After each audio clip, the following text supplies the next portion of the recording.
Howdy. Welcome Dear back Lord. to SciTrek, your sci-fi TV and movie channel. And welcome back to Sci-Fi Sundays. Hello. We are Hey guys. hanging out in just the calmest week there ever has been on the face of this planet. And I watched the news the other day, mate, and literally nothing had happened. It was boring as hell. oh, of course, there's something going on. Yeah. Kumbaya across the world. It's just been a calm, great week, you know. But yeah, full house today. We got some crazy stuff to talk about. We're not talking about that crazy stuff necessarily, Yeah. but we do have a bunch of crazy stuff to talk about. I already jokingly put up there. What are your thoughts on WARNER? Not necessarily a joke. Please let us know in the comments, of course, what your thoughts are. Yep. That being said, though, we've got some thoughts. They're gonna be all over the place. Is it going to be called Paramount, SkyDance, Warner Brothers Discovery? Warner Brothers Discovery, Paramount, SkyDance? WarnerMount? Para Brothers? Now it'll Sky be like Paradance? Brothers. it'll be like Disney and Fox. They'll just keep it separate. Yeah, that's ultimately what it'll definitely end up being. It's just fun to mess around with all the names and stuff. Before we dive into our nitty gritty for this week, Jamie, you want to start us out in the corner down there, and we work our way back up this way and say what we watched for the week? I watched Firefly and Serenity because I knew those were answered from your video yesterday. Nathan Fillion, you teasing little pixie. Something's going to get announced, and I don't know what it is. It's very frustrating. Yeah, so I found Serenity on Amazon, so I'm like watching that. And then I stayed up till 2 o'clock in the morning watching Firefly back to back because that's why I'm so sleepy. And then I was up at 8 o'clock to go play snooker. My life. I don't think I've watched much else this week. I've watched the new Scrubs series. It's not sci-fi, I know, but I quite like that. About it, really. Need a movie tonight. I watched Death Race with Jason Statham last night. I forgot how good that is. It's always so fun. There's a bunch of good stuff in the movie theater right now, surprisingly. I can't wait for Project Hail Mary. Oh man, I can't wait for that's gonna be so good. I've been to the theater 4 times this week, which has been just so nice to get back into. And every time I walk by the poster, I'm just giddy. I've seen 20 minutes of He-Man as well. It's really good. It looks good. It's really good. The only good 20 minutes of it, apparently. Probably. No, I've seen the first 20 minutes. I haven't seen him on Eternia yet. I've just seen the first 20 minutes. Yeah, it looks quite good. A few little tongue-in-cheek, cheesy moments, like we were told there, but they're quite subtle, to be honest. So it's quite, hopefully it's going to be good. Subtlety is what we're needing there. Yeah. Well, Melvin. Excuse me. Watch anything Melvin. Cool? No, well, yeah, kind of. I watched some more anime, but I did watch the miniseries of Battlestar Galactica and halfway through the first season again. The miniseries still is one of the greatest pieces of sci-fi ever made. It's glorious. And the Serenity's in it. The Serenity was in it. Yeah, but so's the Enterprise. I don't remember the Enterprise. I'll have to watch for that anyway. Yeah, the Enterprise appears in a couple of the fleet shots. Yeah, you see the Enterprise in the distance. I know one of the things that we're pumped about is Monarch. Did you end up checking out those first couple episodes yet? Not yet. No, I was going to watch. I was going to watch it. Didn't know that on Friday, but yeah, my software and system crapped out, so I didn't get a chance to do it. So I haven't watched it yet, but I'm going to do a video tomorrow, or might go live tomorrow at some point to talk about it after I've seen it. Yeah. I didn't know this. Right, the Constitution class is in Battlestar Galactica 2003. I didn't know that, but also, the number 1701D is a room number aboard the Galactica that you see in the background. Yeah, apparently. Yeah, it's one of the causeways. You remember the one where they're trying to find the one where they're doing the witch hunt? Oh, and on the Gemini, the transport ship is a Registry 1701. Yeah. I don't know either. It's like Hatch 1701 Causeway D, I think they called it. Oh, I was going to say why. Of course, Ronald D. Moore. And the VFX Obviously. team. The VFX team. I was going to say as well. the VXM. I'm surprised they got rights to show the Enterprise, though. I know they did for Firefly because They kind of threw team. them. They kind of threw the Enterprises in, just as a nod to the company, basically. Yeah, just blurry enough that they don't get done for licensing, I suppose. Yeah, just not clear enough to enter any Yeah, to copyright. get in trouble. Definitely there. Definitely there. Yeah. Mhm. Oh, interesting. Yeah. Learn something new every day. Oh, Sarah? No, yeah. Watching that cool this week? I'm doing another watch through of DS9. So I watched another couple episodes of that. Good. Watched, what else did I watch? Watched some Stargate, watched oh my gosh, hockey as usual. At least for a couple more months, till season's over. And I started watching Space Above and Beyond. So Oh, very good. Yeah. yeah, I'm gonna do some stuff on my channel about it. So I started watching. You're doing a full rewatch and everything and Yeah. posting about it? Mm-hmm. Hopefully they do the remake. I so hope they do the remake. Yeah, I was just Haven't thinking, heard have they anything for a while. released anything yet? But they haven't. Have they released any news? Nah. Nothing One official. of a few. I haven't heard anything for a while now. It seems to keep like getting to a point and then doesn't quite get to like bosses to actually sign off on. It's like, Mm-hmm. I think they want a showrunner and they've not quite found the right person to sort of do it. So it's one Right. of those, they'll do it if they can figure out how, sort of thing. Mm-hmm. That makes sense.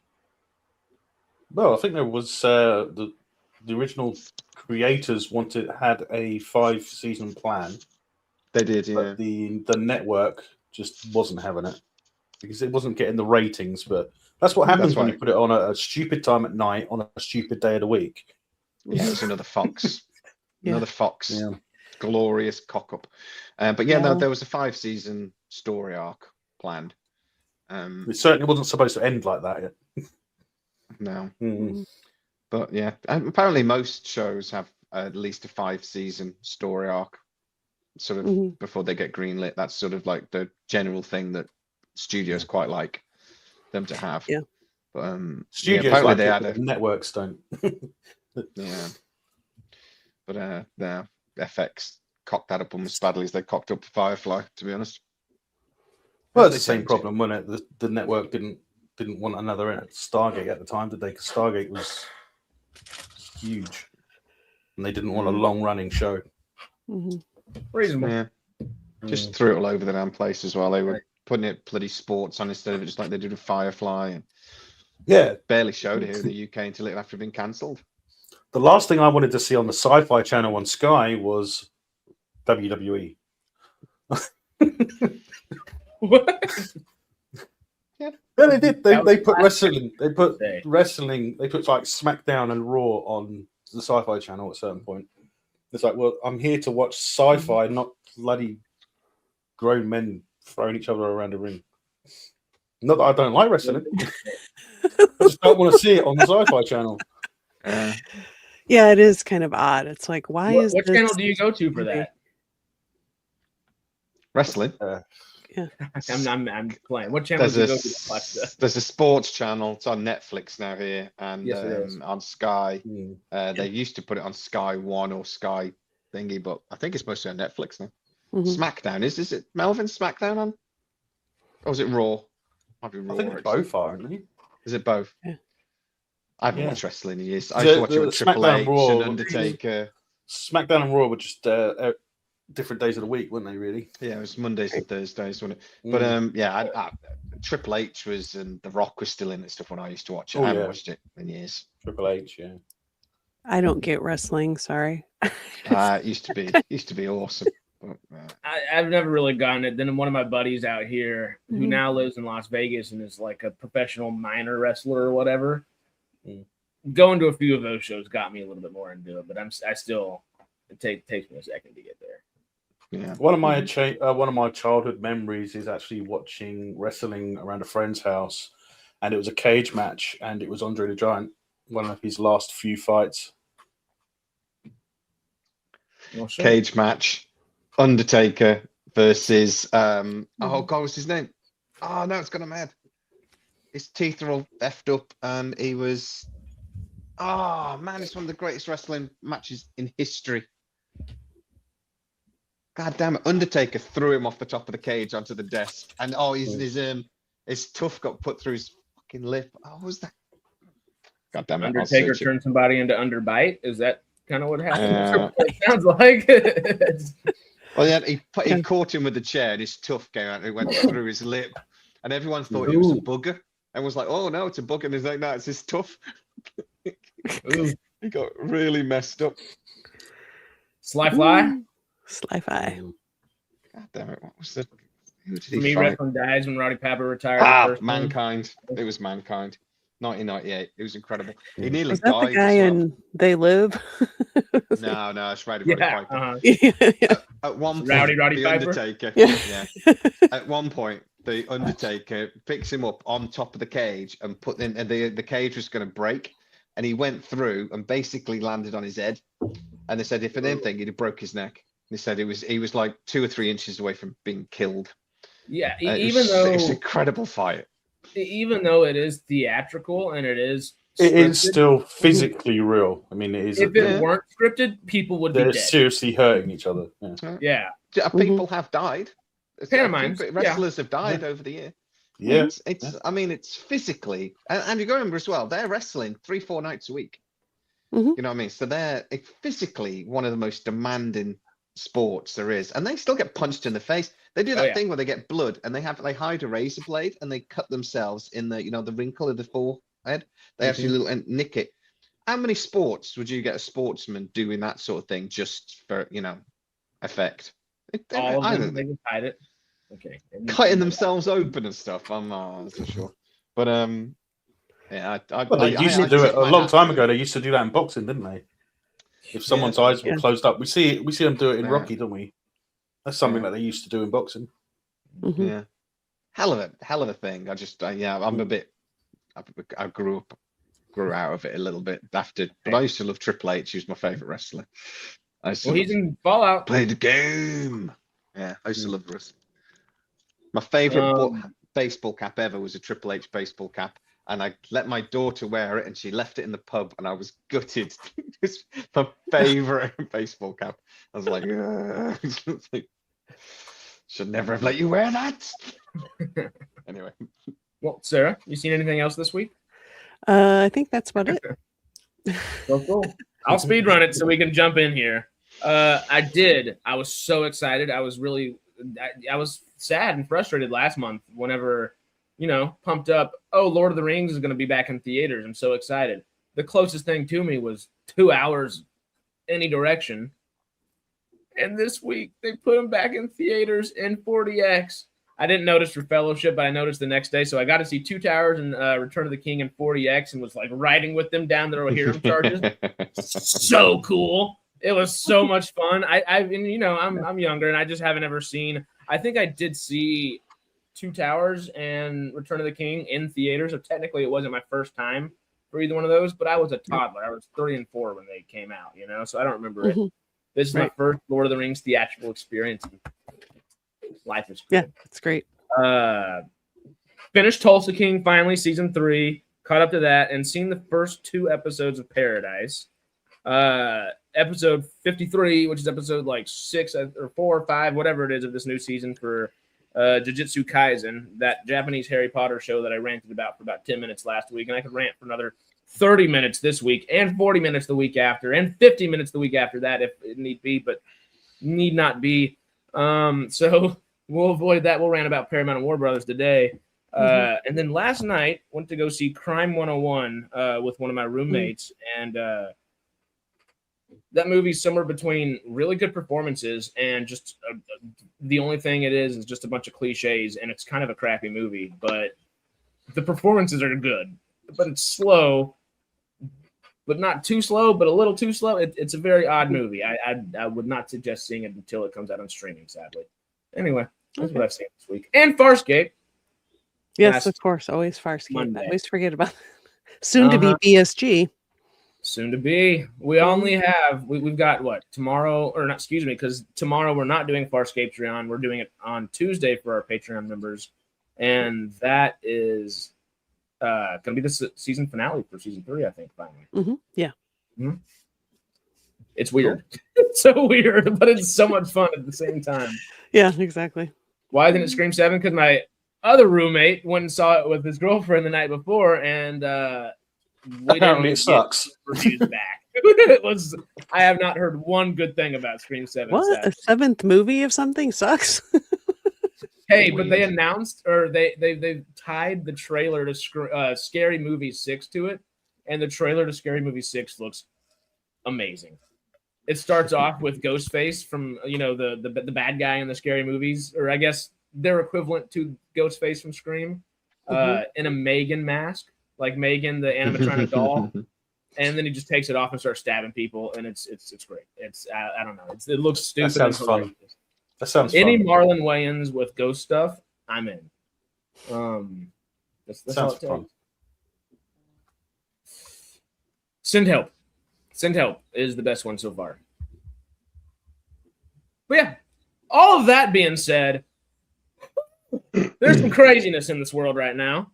What side of this craziness should we jump into? Paramount, Warner Brothers, or should we just kind of look at the deal as a whole real quick and see where we're at?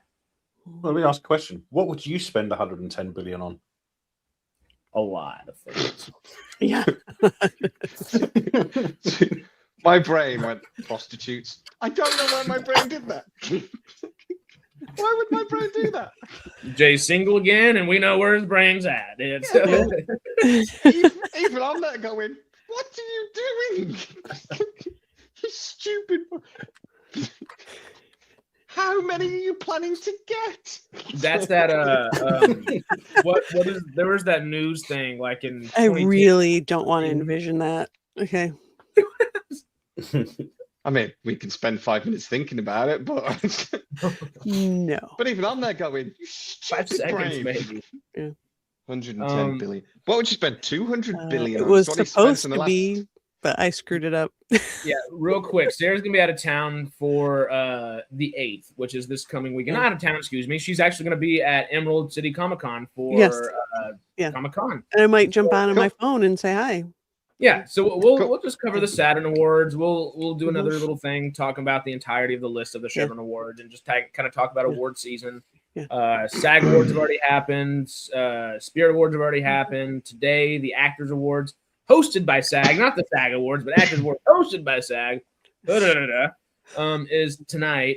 And Saturn Awards is this coming week. So we'll talk about Saturn and what we think is going to happen next Sunday. And then the following week, we will have our Chevron Awards. Well, at least we're not talking about the BAFTAs. Oh, and we'll that was last week or this week? That was talk about crazy things happening. I was so annoyed by the reaction to that. I'm sorry, but the guy's got Tourette's. He said a bad word, which is kind of what Tourette's does. And they were all warm about it. Well, he was there for a movie to sort of like tell people about how his life Tourette's is like. And then everybody went, "Oh, we're so sorry. That was terrible."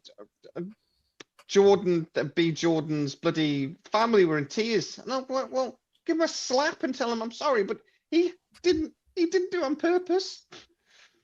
It's not like it's just so stupid. It is a complicated thing. It's not actually too fair. I think it's quite simple.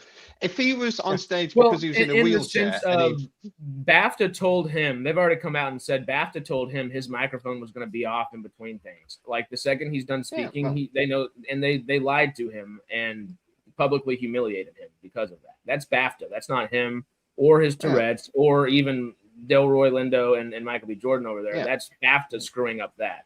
So that is an issue where it does make it a little more complicated. BAFTA should have apologized for them putting him in that position, but they didn't. They apologized for what he did. And that is out of order as far as I'm concerned. That's the like other somebody thing coming on with one leg and he falls over on stage and they go, "Oh, we're so sorry he fell over on stage." What's he talking? It's not. Anyway. Yeah. Also, as I said, we're not talking about the BAFTAs. No, Yeah, no. yeah. Just annoyed me. Stupid thing. It does. Well, Yeah. before we get stuck in, Paramount deal, right? So Okay. Paramount bought Warner Brothers. Mhm. Do you think that's better than Netflix buying Warner Brothers? I think it's probably a good place to start. Go on then, Melvin. Why? You think it's Paramount buying it is better than Netflix buying it? I think it's better than Netflix buying it because of what Netflix are like. Because everyone was worried when Netflix was when the announcement was made that Netflix was trying to buy them. People were always worried because Netflix doesn't have a very good track record with, especially when it comes to theatrical releases with stuff that they're related to. So, I mean, Netflix forever though has been trying to get into cinemas. It's done that from day one. yeah, So it's just never. It's never thinking about it. Behind I can It understand always has why the biggest issue that people were having was that they don't keep them. They limit the run. They don't do like a full run of a movie in the theaters. And we saw that actually. Was it last year with K-pop? Yeah. Demon Hunters. Hmm. We saw it. It was last year, wasn't it? They didn't want to release it in the theaters, but the production company that made it on that for Netflix, they essentially forced the sing-along version in theaters, and it did really well for the limited time it was there. Yeah, I don't understand why they don't do that. But the boss of Netflix did come out and said, of course we're going to go into the cinemas. We wouldn't be spending this much money on Warner Brothers if we weren't going to do the... But Netflix's business model as a whole is do stuff and put it on Netflix. That's the plan. Mhm. Yeah. But they do put stuff in cinemas all the time because they wanted to win an Oscar and whatever. Yeah, They're desperate to do, when they. But Netflix. but that's not their I wouldn't business. say trying to get into cinemas since their inception has been a thing. They have put only certain things in cinemas for certain periods of time and immediately snatched it and rug pulled it out as fast as possible every single time, up until literally we don't have an example of them not doing that yet. Yeah, no, they don't put. It's not their business model. That's not what they There do. is zero confidence in Netflix, I think, from the public to actually have anything done theatrically. But isn't that stupid considering they're buying a theatrical company? It's not at all. For me, their whole goal, like you just said, is to get things back to Netflix. David Ellison can say, Ted Sarandos can say one thing, but there's about half a decade worth of evidence of him saying one thing and doing the total opposite of it. Mostly when it comes to theatrical releases. So you spend 80 billion quid buying one of the biggest studios in the world, and then just put the stuff on Netflix. You destroy the theatrical theater movie going. You destroy theater movie going in the process of that, and that's going to happen with them taking out the amount of theatrical days things are going to be released one way or another. Because he might have said it's going to be a 30-day window, but it wasn't going to be a 30-day window. It might have been for some movies. But even if they did, cinema's dying anyway. Yeah, but why? Yeah, it's because of Netflix and stuff like that. It's Ted Sarandos and Netflix's fault that cinema is dying. It's not only that. It's not only that. It's also all the stuff with Disney, all the stuff with Marvel, Star Wars, everything like that. Everything we've had coming up in the last 10 or more years. That's what's been killing theaters because no one's going to see them. No one's going to see them. That's all following the Netflix model as well. But I would argue it's the customer's fault, not Netflix or whatever. The customers that Netflix are doing what is worked for them. They're the biggest streaming provider for a reason. They've got the highest turnover of any of the streaming providers for a reason. Sure, they've got some great stuff on Netflix. There's some great movies on Netflix that were, basically straight to streaming. But when they were never going to buy Warner Brothers and not put stuff in the cinemas. That was never going to happen.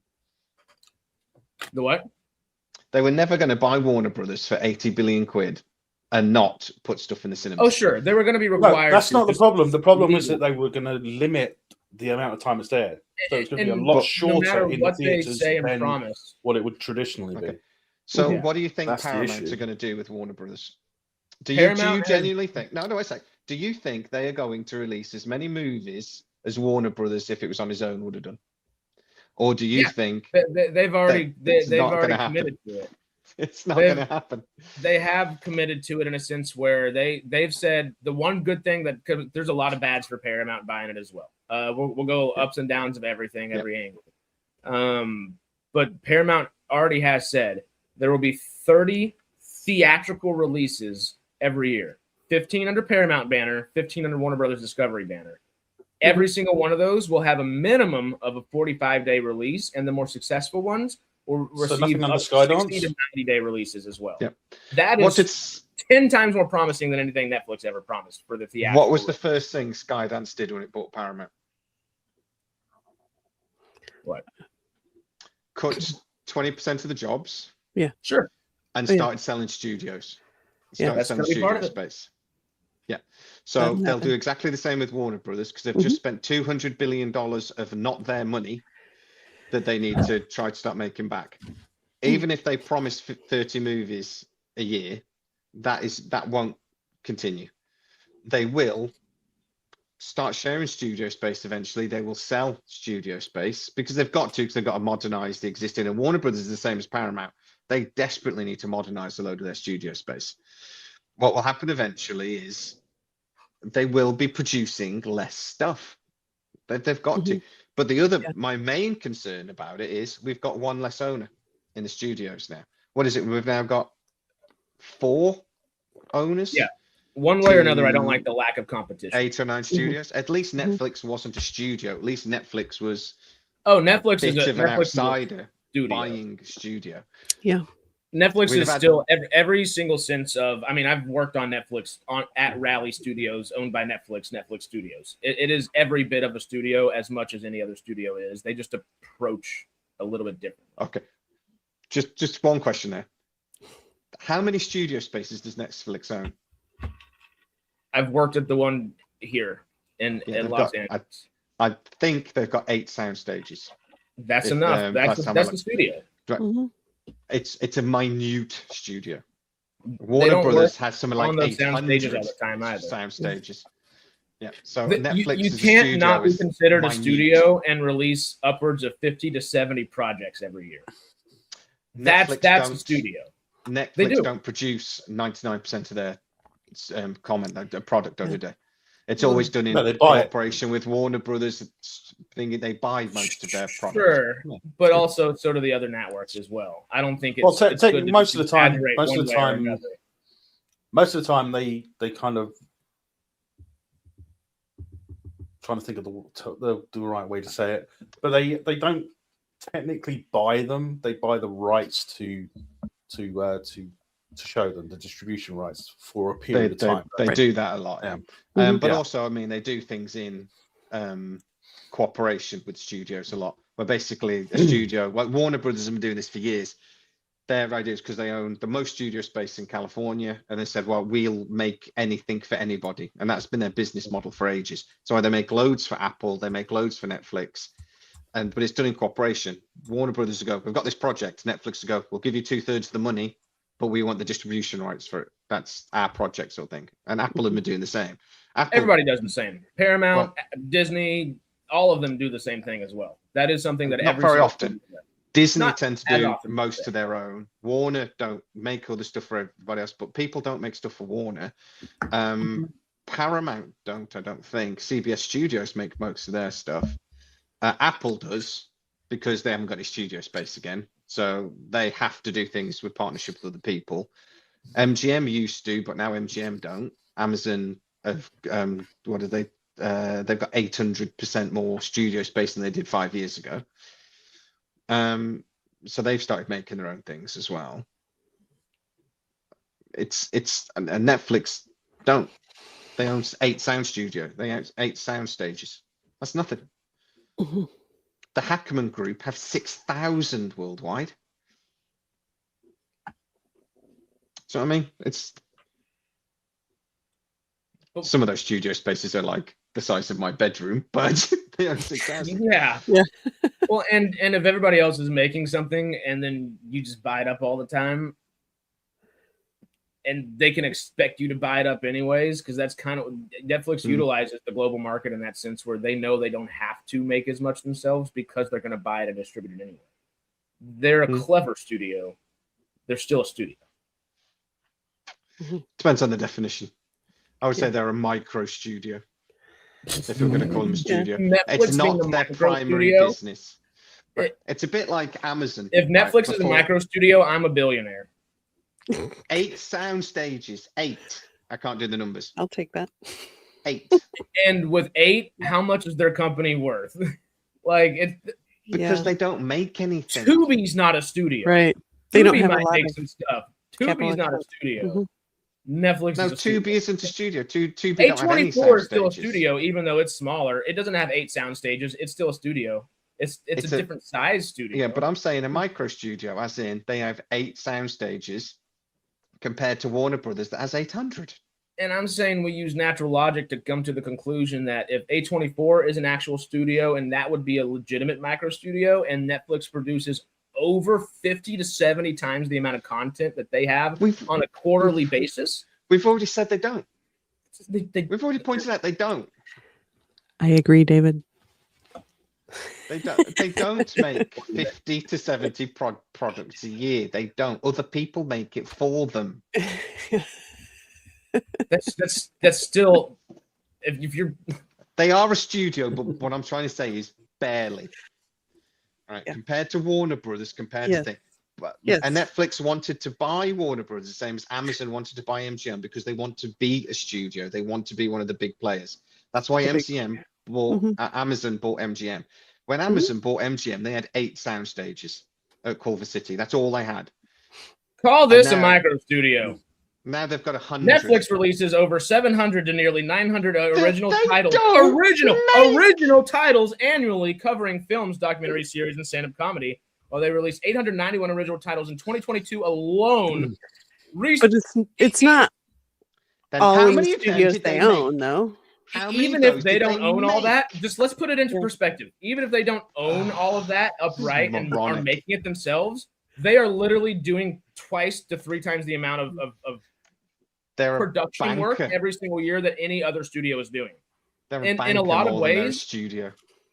From living in Hollywood and discussing this all the time with a lot of people, the biggest studio in Hollywood is Netflix. The biggest studio in Hollywood is Netflix. Not when they don't make. They're the biggest traditionally, but from what actually is happening on a weekly, they might be the biggest investor in studios, but they are not the biggest studio because they don't make anything themselves. If it wasn't for Netflix, we wouldn't have Rebel Moon. Exactly, and they didn't make that, and that sucks. But they paid for it. They did make that. They made all of that. Yeah, they gave them the budget. Make it. It wasn't made on one of their sound stages, or was it? No. But they paid to have it, and that's kind of what I'm saying. They don't have to make it on their soundstage. They help pay for all of these projects, nonetheless. Like that is. So they're an investor. They're an investment company. They're a studio. They're not a. They are a studio. They own studio. 8 sound stages, but they wanted to buy Warner Brothers because they want to be a big studio. At the moment, they're a streaming service wanting content. That's what they are. Yeah, they're a streaming provider. That is the 99% of their business is a streaming provider, and they invest in other projects. That's what they are. They're not a big studio. If you invest in pre-production before the film is made, you are part of production. No, you are an investor. So when back in the day when the mob used to invest for all these movies, were the mob a studio? Because they paid for loads of films. How many Frank Sinatra movies were paid for directly by the mob? So in that case, the mob. They essentially are. I mean, so the mob same is a way. Studio now. Sure. Okay. In a certain sense, if you put it that way, I mean, think about it. Would you call? No, come on. Come on, they needed to launder their money somehow. Exactly. Would you call a speakeasy not a bar because it's not labeled a bar? Oh, speakeasy is different. Speakeasy is different. It was a way to supply alcohol when alcohol was illegal. A speakeasy is a bar. It's an illegal bar. Yeah, that's what I was just saying. It's just an illegal bar. Completely different. That's a terrible example. You're not doing well here, Harris. I love you, but no, I'm sorry. All right. From someone who has invested their life in this and is actually actively here and you should know talking to better. the people working here every day, All right. we all feel a certain way, and that certain way is, hey, Okay. it's a studio. Anyway, More we'll like continue it's a going with the- paycheck. Mm-hmm. Tiny yeah. little studio, tiny. The new Vancouver Studios has 200 sound stages on it. Netflix has 8. Mm-hmm. Just saying. That's one studio in Vancouver owned by the Hackman Group. How many are the size of a closet, like you said?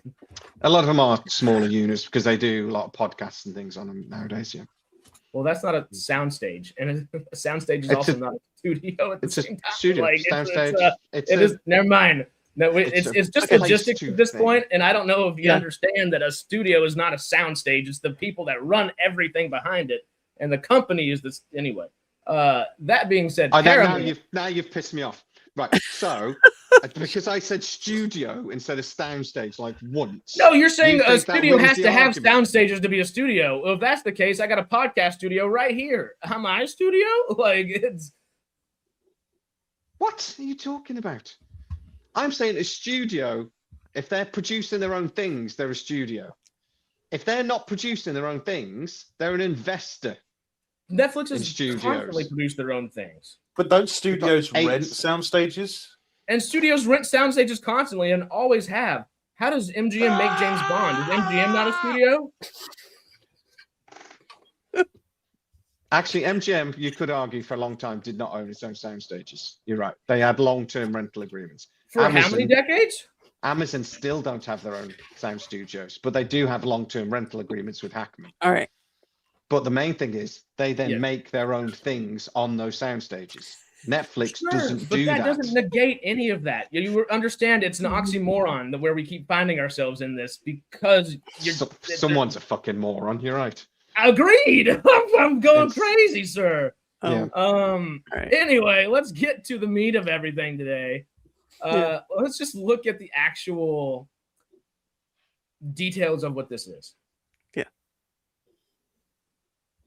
So, the newly merged company, is this big enough for everybody to see? I can zoom in. Yep. That's good. Newly merged company will be well positioned to compete in the rapidly evolving entertainment industry where storytelling combined with world-class technology expertise. That's going to be a weird thing that we're going to have to keep an eye out is the technology stuff.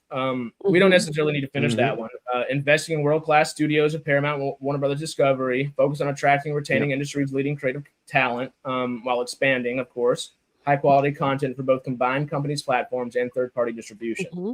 Driving long-term growth, surprise it's a business. It needs to do that.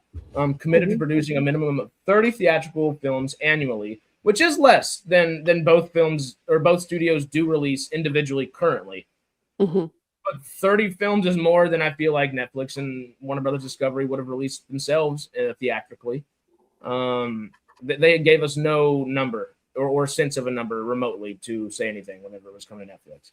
Paramount is issuing $47 billion of new Class B shares at $16.02 per share, reported by a fully committed investment from the Ellison family and Redbird Capital Partners. Transaction values, WBD at enterprise value of $110 billion, representing a multiple of 7.5 times on fully synergized 2026 EBITDA. Now it gets into a bunch of things that I don't necessarily understand all those different things, but besides having to Google them first to discuss. Great. It's not Paramount shares they're issuing $47 billion worth, is it? Because the company's not worth $47 billion. So it must be. I So- assume that's of Warner Brothers shares, Maybe they're counting them all together now. both. Because Warner is. I mean, Warner's not worth $110 billion. I reckon that its value is about 70. But Paramount was barely worth 40. So where are they getting $47 billion worth of Class B shares from? Inflation. I know that's how they're going to generate, how they're going to bring in half of the investments. They're going to bring in. I mean, I guess it's right here by a fully committed investment from the Ellison family and Redbird Capital Partners. So that's really where that's coming from. So the Ellisons toss more money into it, essentially. Yeah, but if they're 47 billion worth, that's of shares. Paramount issuing, they're creating $47 billion worth of shares that anybody can buy. Unless I'm misunderstanding it. At 16.02 a share, which Paramount shares was like $12 for ages. I don't know what it is now. But when Paramount was bought out, they were $12. Yeah, it's Abbott Costello. They're getting them from the capital partners, the Saudis. Yeah, that's something that I guess who Redbird is. Yeah, Redbird's. The Saudi a lot of Public money Trust from Fund China is an as well. investor for Skydance into this. So that's definitely thrown some people into a ring and just like, hey, what's up with that? The Warner Brothers deal includes some Chinese investment as well.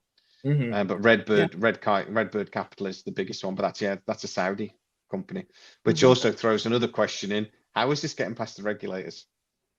Yeah. Well, that brings us to, I thought this was a good article to go through real quick. IndieWire posed this article with Brian Welk.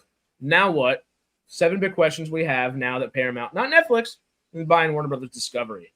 I thought we don't have to actually go through the meat of the article itself, but I like the questions they're asking here. And the first question they ask is what you just asked as well. Is this thing even going to go through, y'all? Oh, it is. Yeah. I think it is. Because of the new way the government works, bribery. So it will go through. I think the only reason they kept chasing it and threw more money in because they know it's going through. Yeah. And it'll go through quickly because it'll go through before the midterms. You think that's probably an administration focal point for a little bit right now?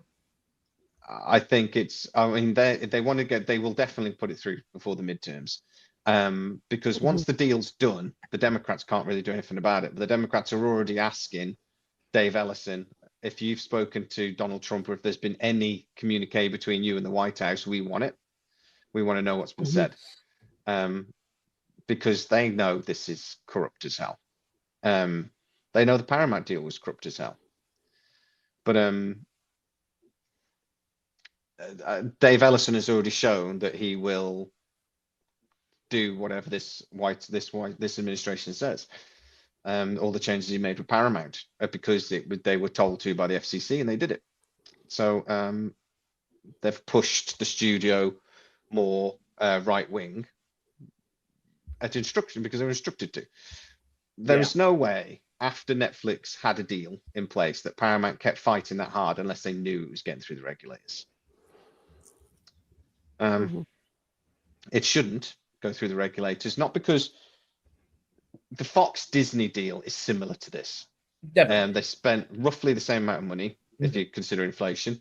2 massive studios coming together. If you have the news organizations know separated from Fox to make it a bit easier to get through the regulator. Yeah. But it's a similar size thing, sort of thing. So it's similar. But Disney did that without any foreign investment. They didn't have foreign money coming into it, which a lot of the FCC rules strictly prohibit foreign investment when a studio owns news organizations. But they allowed it. That's never happened before. So yeah, Dave Ellison and Donald Trump are friends. We'll put it that way. And they are friends. They even admit they're friends. They go to boxing matches together. As much as it seems like I'm on the Paramount side of things in the conversation so far, that is my biggest worry. And I don't think there's a worry that comes close. But the closest worry is the theatrical release. And the theatrical release, I fully believe Paramount is far better of a decision than Netflix for the theatrical release. Forever and always, Netflix has never once even remotely tried to prove that they're remotely interested in the theatrical release, besides after putting in a bid and saying, well, yeah, of course we want to do it. Of course. I don't think they'd have. I don't think they'd have done 15 movies a year. I don't think they've even started with that. I they think might have done to get 5. maybe 10. No, I think they'd have probably gone for about 10 or something like 6, one every month, every other month, maybe. But they would have shifted a lot of it to Netflix and Well, because I'm thinking of probably just television. Amazon trying to start everything that they're doing with their limited number of everything, and they were like, "We're going to release 15, or what was it, like 25 live No, action projects initially a year, 15 they this, said 10 10 that," to the cinema initially, but and they they still really haven't done got like 4 out there. You know, Yeah, it they really still haven't wasn't done a whole bunch. No. Netflix it. might It does do take the time, same. though. You got to remember as well, when they released that, then there were the strikes. They Oh, said they were yeah. going to do 10, and then there was COVID, and then there was the strikes. And if you Mhm. think a film can take anything up to 5 years from conception to release, they are Yeah. starting to release films to the cinema now. But yeah, no, it's been a lot slower than they were hoping. Mhm. Yeah. I think next year is more when we're going to start seeing more Amazon MGM movies. We've started to, haven't we? We have started to see the odd one. Well, and it's been nice to see that Amazon MGM logo, Crime 101, that I saw last night, even though I didn't walk away loving the movie, was an Amazon MGM. Fallout. Every week we're watch partying that, starts off with Yeah. Amazon MGM. And it's Mhm. fun to see. It's good to see. Well, the But Amazon I MGM don't think releases, Netflix- I mean, we can count them. We will be able to count them this year because they say for 26 to 27, 14 to 16 films from Amazon MGM. Oh, There yeah. you go. That'd be So one we'll be a able to month, count yeah. them. basically. There will be fewer films one way or another, but Mhm. then with Netflix? Oh, no. Eric, think about it for half a second. Netflix would not have committed to 30 movies a year. They didn't remotely No. even try to commit to 30 movies a year. No. Like they like wouldn't. that's not very hard. But we just said that the last 10 minutes. I guess just Yeah. rewind a little bit Yeah. on it. But I mean, I Yeah, we don't disagree. need to go there again. I'm not sure we'd have had as many cinematic movies, but we would have had Right. more product with Netflix. Sure. Mhm. And quality over quantity and quantity over quality. Right. We'll see what ends Yeah. up happening. I think Netflix generally tries Is to do terrible things quality? they tend to be quite good quality, the movies. Some of them. Sometimes. How many of their movies have been really bad? I haven't Most. watched Other than- enough to say. Other than Moon. Other than Yeah. the Moon thing. Most. Well, that's the I think thing. they've done- I think they've done It's some not good how many of their movies. movies have been really bad. How many movies of theirs have been really good? They Most tend of to them do are smaller pretty bad and budget, just straight get to kind of stream. pushed under the rug. I think they've had some good They do a movies lot over of the straight years. to streaming stuff, which Yeah. is all okay.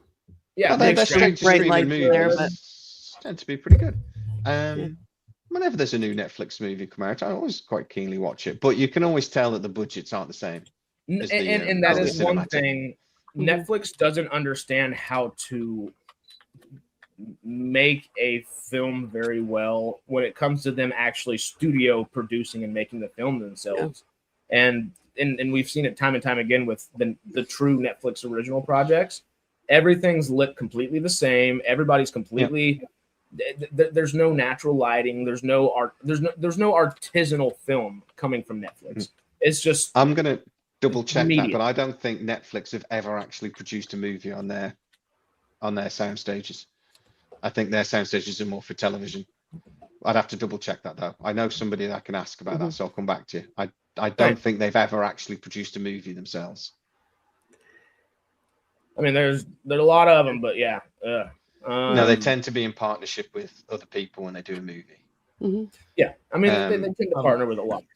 Yeah. Or they buy it tends to outright be- and put Netflix exclusive or Yeah. original on it. Yeah, you see Netflix Yeah, original a that's lot a of lot of stuff that that. they actually just paid for it. But But then they it's help like produce strange it that- after they yeah. get that. You Yeah, know, it's their TV. A lot of their TV shows they produce from beginning to end themselves, Yeah. or some of them, I should Well, say, not I all. don't know of them, about some that. of I them. think they do the same with So- shows. I where think Netflix Stranger Things 4 and 5, they pretty much produce themselves. I think I'd have to double check that again Oh, as yeah. well, but I'm pretty yeah. sure they did. oh yeah. Sounds right. Well, where Netflix was undeniably not going to be great for the theatrical release. Whether they were going to have as many movies coming out year after year was to be determined. I think you could Um, argue that their priorities would have been split. I think that's fair to say.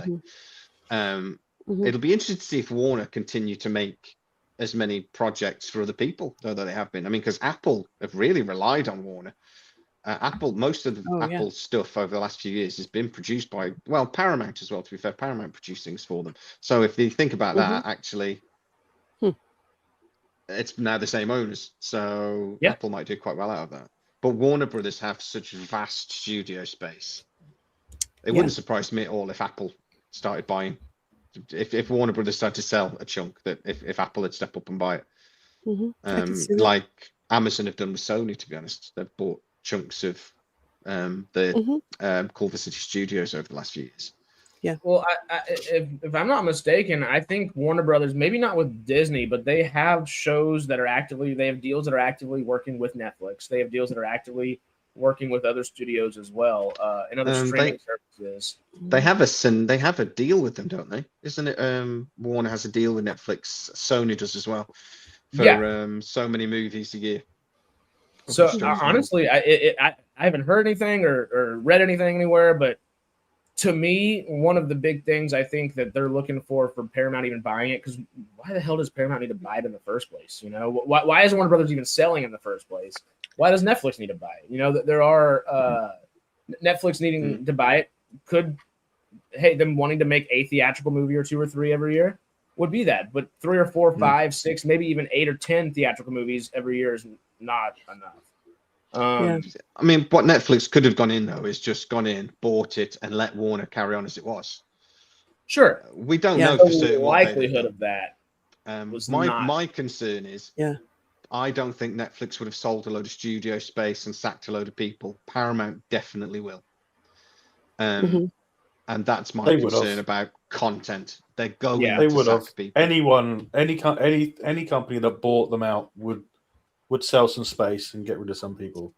So Yeah, but I think Netflix would have done it less, because I think Netflix's ambition was to become a massive player in Hollywood, which at the moment they are in terms of their financial power, but they would have actually been producing loads more. They'd have become one of the big 5 studios, and they'd have had the investment behind it. And yes, they'd have sacked people, and yes, they'd have probably sold some of the older studio space, or demolished stuff and rebuilt them. But with Paramount buying it, they're now so massively over leveraged. I think they will have to sack a lot of people. I think they will merge a lot of their business. It won't be just like artists and stuff they're sacking. It'll be people behind the scenes. It'll be offices will be shutting and stuff. They'll be merging a lot of those services together. I think this deal is worse for California than the Netflix deal would have been, because I think there's going to be an awful lot of job losses. There'll be more job losses than if Netflix had bought it. I do agree there, and that part does scare me, especially living here and just knowing everybody working in and out of things. It's that part scares me the most. And outside, I guess the original point for this was, Netflix is not necessarily going to be the best for the theatrical release, and it never would have been. That doesn't mean trepidation should not be had with Paramount whenever, like we started this off with. Right. How closely related or tied are they to the current administration? Are we back into actual television programming?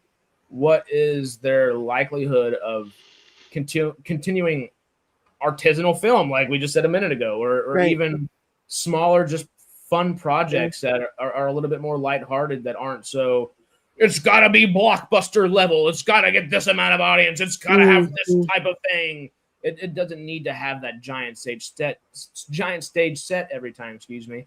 And it should be able to have a little bit more narrative focus and stuff like that Warner Brothers has. And the reason people are wanting to buy Warner Brothers right now is it's been the only studio besides Disney, and Disney only made a profit this year because it had a few films hit $1 billion. Warner Brothers is the only film studio from 2025 that made a legitimate profit in studios. Or over the year and with their films. Hasn't Disney took the most money at the studio for like 3 years running? After Zootopia 2, how much they spent on it. Didn't they also take the least as well at some point? It's normally Universal. Last few years it's been Universal. Yeah. So it's Warner weird Brothers and screwy, and we are going to have to pay attention to what is released.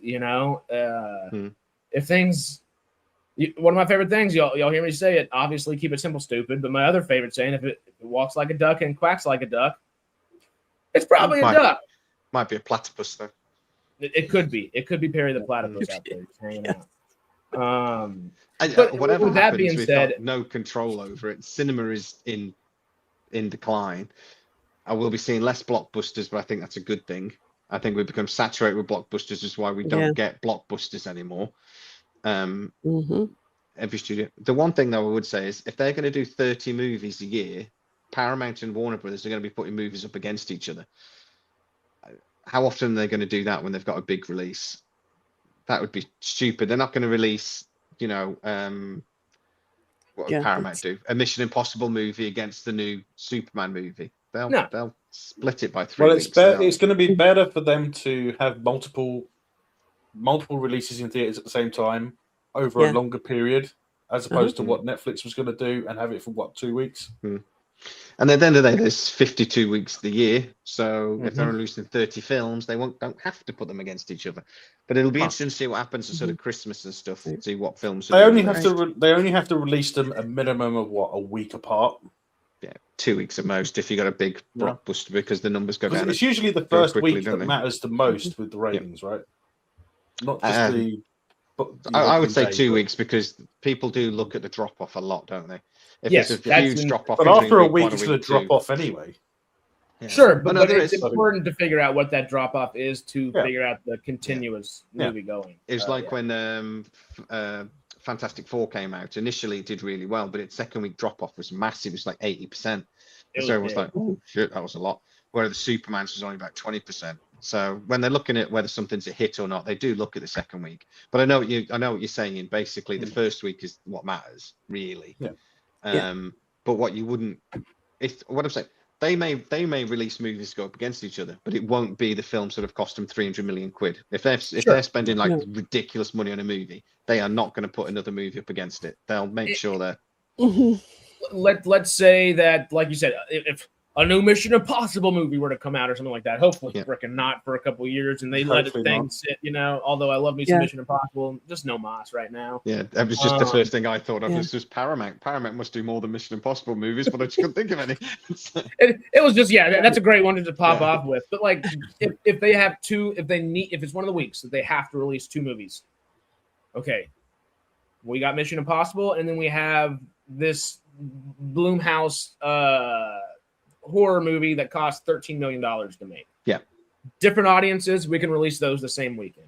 Yeah, exactly. That'll happen. And they'll have to kind of play with that. So synchronize them that way. You don't have 2 big superhero movies against each other. Exactly. You do different, and then you can steal the whole weekend, can't you? If you do. Yeah.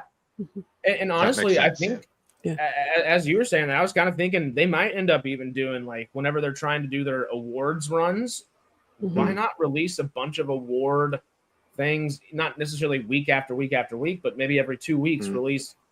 If you have 4 to 6 movies that you think are your awards contenders, and you know people are more adamant about voting on those awards if they usually come out at the end of the year, why not spend the November and December and release 6 movies over that time, or maybe mid-October to mid-November or early December, and then let your holiday movies play out the way they play out, and let those be your actual Oscar-nominated films. Maybe get some more people in there, get your little Oscar bait kind of stuff. There are avenues of business that they can utilize. And like you said, they released a new Superman movie, and then a week after they release a rom-com, and then the week after that they release a horror movie, and all of a sudden you've owned the month through different ways.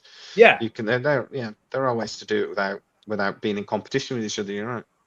And obviously, it goes without saying they're going to have months that are better than others, and some months aren't going to do well, and then some months are going to literally own the box office if that's the case. Yeah. I mean, Dave Ellis. They're not going to be like Paramount. They're not like Disney when it comes to owning theatrical space. You know, I don't mean own them literally. I mean literally just putting them out. The only thing anybody's watched that month. As many screens as possible. Like they'll have a film, they'll release a film, and it'll be like in thousands of theaters across the country or something. And it's like, how's anyone else going to get a movie into that theater if all of those theaters are taken up by one movie? Yeah. We got a 10-screen cinema by us, and when Barbie came out, it was on 6 screens. Yeah, I know that wasn't Disney, was it? But you know what I mean. It was, but that's basically that thing. So they have it. I think I remember seeing a Disney film a while back. I can't remember what it was, but it was shit. But they were showing it in the same theater. The theater had, I think, 4 screens, and 3 of them were this movie, overlapping, shown at the same times. I remember when Titanic came out, and how insane that was. All 10 screens were Titanic in 1 week, because at the end of the day, if they sell tickets, they'll open more screens. So that is a good question, Peter. More screen. Yeah. To keep the cinemas open is part of it. But Yeah, exactly. mhm. Keep the industry alive. Mhm. It's not as much anymore. It's an advert for when it goes on streaming nowadays. Yeah, I see But that. why cinema releases are so important, if you really think about it, and I know I might just be putting on my actor and filmmaker hat here and with my rosy eye glasses, but think about it. How many shared spaces are there left to go and enjoy a new experience with people that you know and love, and people you have no idea who they are left anymore? You might with the same price point. Like, and sure, they're a little bit more expensive, theaters nowadays, cinemas are, but hey, there's a lot of different. My Regal Pass, I went to go see Lord of the Rings twice this week for $1. I went to go see a double feature last week for $1. It was 50 cents for each one, and I paid $23 a month to allow my tickets to be 50 cents. But that there are a few experiences you can get for that price point without going to Disneyland or Harry Potter World at Universal or Legoland, whatever it is, and spending an arm and a leg and maybe even part of your other arm. I think theaters are still important, because it used to be like when I was growing up, we didn't go to the theater that often. It was an event for us. Yeah. Whereas nowadays it's I'll just wait a few months and I'll watch it on streaming or something. It's just it takes the feelings out of it. It's not part of special it was anymore. going to exactly. There are The way we used to do it, we used to go watch a film, we'd leave the film, we'd go to McDonald's, and then we'd go and have a beer. Yeah. It used to be a night out for me and my mates. We weren't stuck. From a studio point of view, and I think Disney is the biggest example of this. If they break even at the cinema, they're happy. That's all they want to do, the break even.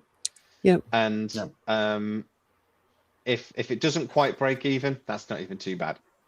It was like Superman and Fantastic Four just about broke even at the cinema, and that's considered a huge success because they made a crap load of money at home cinema. They where they keep nearly 90% of the money, generally speaking, where they barely even get half of the money at the cinema release. So studios don't care about the cinema; they care about making money. And for them, if a film it's basically now like an advert. It's just like one big trailer going to the cinema. And if a film breaks even, they're more than happy. This is it reminds me sort of like Kevin Smith back in the day. And they're saying Kevin Smith used to keep making movies, and he says, but they never made money. And Harvey Weinstein, between rapes, was basically saying that sorry. But he did. He's in prison for it. Good riddance, a fat schmuck. But I remember Kevin Smith saying, I was in a meeting with Harvey Weinstein, and they said, oh, we'll give you this much money for the movie. And Kevin Smith was like, are you sure? And he's just like, yeah, have you seen the numbers? His movies never made any money at the cinema. But whatever money they made, they quadrupled on DVD sales. So they were happy as lambs. The equivalent to that now, the equivalent now is streaming. Well, home cinema is where they make the most money. That's where they make proper money. Well, that's Amazon specifically. Where you rent movies after the theatre release. That home cinema where you pay 20 quid to watch it. Particularly, that's how blockbusters make their money now. Other movies make. That's how much I refuse to pay to watch Predator: Badlands. I'd rather wait for it to come out on Disney. It's on Hulu now, I believe. It's out. It's been on Disney 3 weeks now. So I was the same with. But I mean, the only film I will generally watch, I will pay for, is like a Warner movie, to be honest, because I know they're not going to be on a streaming provider anytime soon. Superman still isn't here in the UK; you can only pay for it. But Fantastic Four, I didn't watch Fantastic Four. I waited, and it was on Disney before I knew it, so I was more than happy. Yeah. I'd watched it before it came out, but other than that, I wasn't paying, but I had to pay. I did pay for Badlands because I was just desperate to see it for like the 5th time. I just really wanted to see it, so I did pay for that. Yeah. But generally speaking, I don't. Mm-hmm. Well, and to get back to these real quick, we've already covered a few of them. Obviously, will the deal go through, and how bad will the layoffs be? We've talked about. Where does Paramount find all those cost savings? Yeah, I think we kind of hit on that too. I think we've hit on that. A little Saudis. Well, some of that is going to be consolidating. I mean, you don't need 2 presidents of the same thing or whatever. Yeah. But there'll be a lot of consolidation of certain things, but sometimes you could do more with less. Yeah. So, you don't need consolidate some, liquidate some more. That sort of stuff. But it's like accountants. I speak to a guy that's thinking he's shitting himself about this because they do consultancy work for both companies, and they're like, well, we won't be doing it for both. We'll be doing it for one, which means our income's going to half because we'll only have one person paying us now. But they'll expect more from us, but they'll only be paying us once. So it's just they're like, Jesus Christ, we're going to struggle with this. So he was furious about it. He was like, Netflix would have been fine. Yeah, but wouldn't each branch be a different? What's the word I'm thinking of? Right. It'd be like a different account sort of thing. Or they should just demand higher pay for more work. Things on like the accountancy side and a lot of the sort of admin stuff will come under the parent company. Yeah. But then when you get to the but the parent company will still have to pay for multiple accounts for it to be processed, right? No, because the consultancy firm will work for whatever the Paramount Warner company parent company is called. But then there's other parts of the business that Warner and Paramount will be separate, that they will have their own accounts for things. But then things like a lot of the admin stuff will go over both. Well, according to the bloke I spoke to anyway, that's what he reckons. But like things like contracts for lighting and things like that, because a lot of studios don't own their own lighting and things, it's owned by other companies, that will be separate. So they should be fine. Except they usually just rent. They usually rent this. They rent the equipment, don't they? Normally, a lot of the rigging it's and stuff easier for them to do rented, it. It's cheaper. It's cheaper for renting because then they don't have to worry about maintenance and stuff like that because it's all handled. Yeah, exactly. And studios, it's like studio space as well. There isn't always being used. I mean, between productions, they'll take the lighting out. They're rebuilding sets and things, and then they bring the lighting in for certain things. So they need different lighting for different productions. Studios or sound stages? Sorry. On the sound stages. Do you know who the world's largest owner of medical equipment is in the world? Who? I forget the name of the company, but it's the company that supplies it to in Hollywood to movies and TV shows and things. They own the most, because I mean in the NHS they technically would be in the UK, but the NHS technically isn't one company. It's lots of little companies under the NHS banner. Yeah. So they don't. So there's in America, the hospitals are their own privately owned things, aren't they? So yeah, the world's largest single owner of medical equipment is a company that supplies it to sets, because a lot of the time it is real medical equipment. You see. Oh yeah. It's all blipping and thing. That's two. That is, or I made it up. It's definitely one of those two things. Google it. Pretty sure it's true. Oh, I've got to Google it now. Oh, I threw my phone over there and it landed on the floor. I'm worried I'm broken.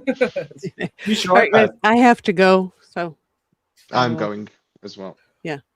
Well, real quickly. Yeah. Want to let y'all see this. Culture Crave made a fun little graphic here. Ellison family's potential business empire with all the Warner Brothers and Paramount and everything. Obviously, this is the company's networks and channels. That's not even all of it. Keep going. Some major franchises within these. Yeah.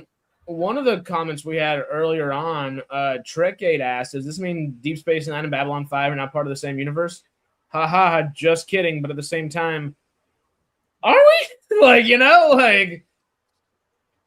Are there any of these that you think in the name of consolidation that you think they will try to consolidate? Like Paramount kind of has been doing with G.I. Joes and Transformers, or they attempted at least to with the last film, The Rise of the Beast. Do you think there's anything here that leads you to believe? Oh, well, obviously some of these are a good chunk of these in the middle are DC. Obviously, that's in the same thing. Yellowstone universe will be in Yellowstone. Conjuring will be in Conjuring. But now that they have the ability to move some stuff over, is Top Gun going to meet something else at some point? You know, do you see anything happening with the IP that they have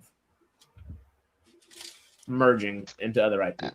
If they do, it'll be some of the smaller IP, some of the stuff that doesn't do so well.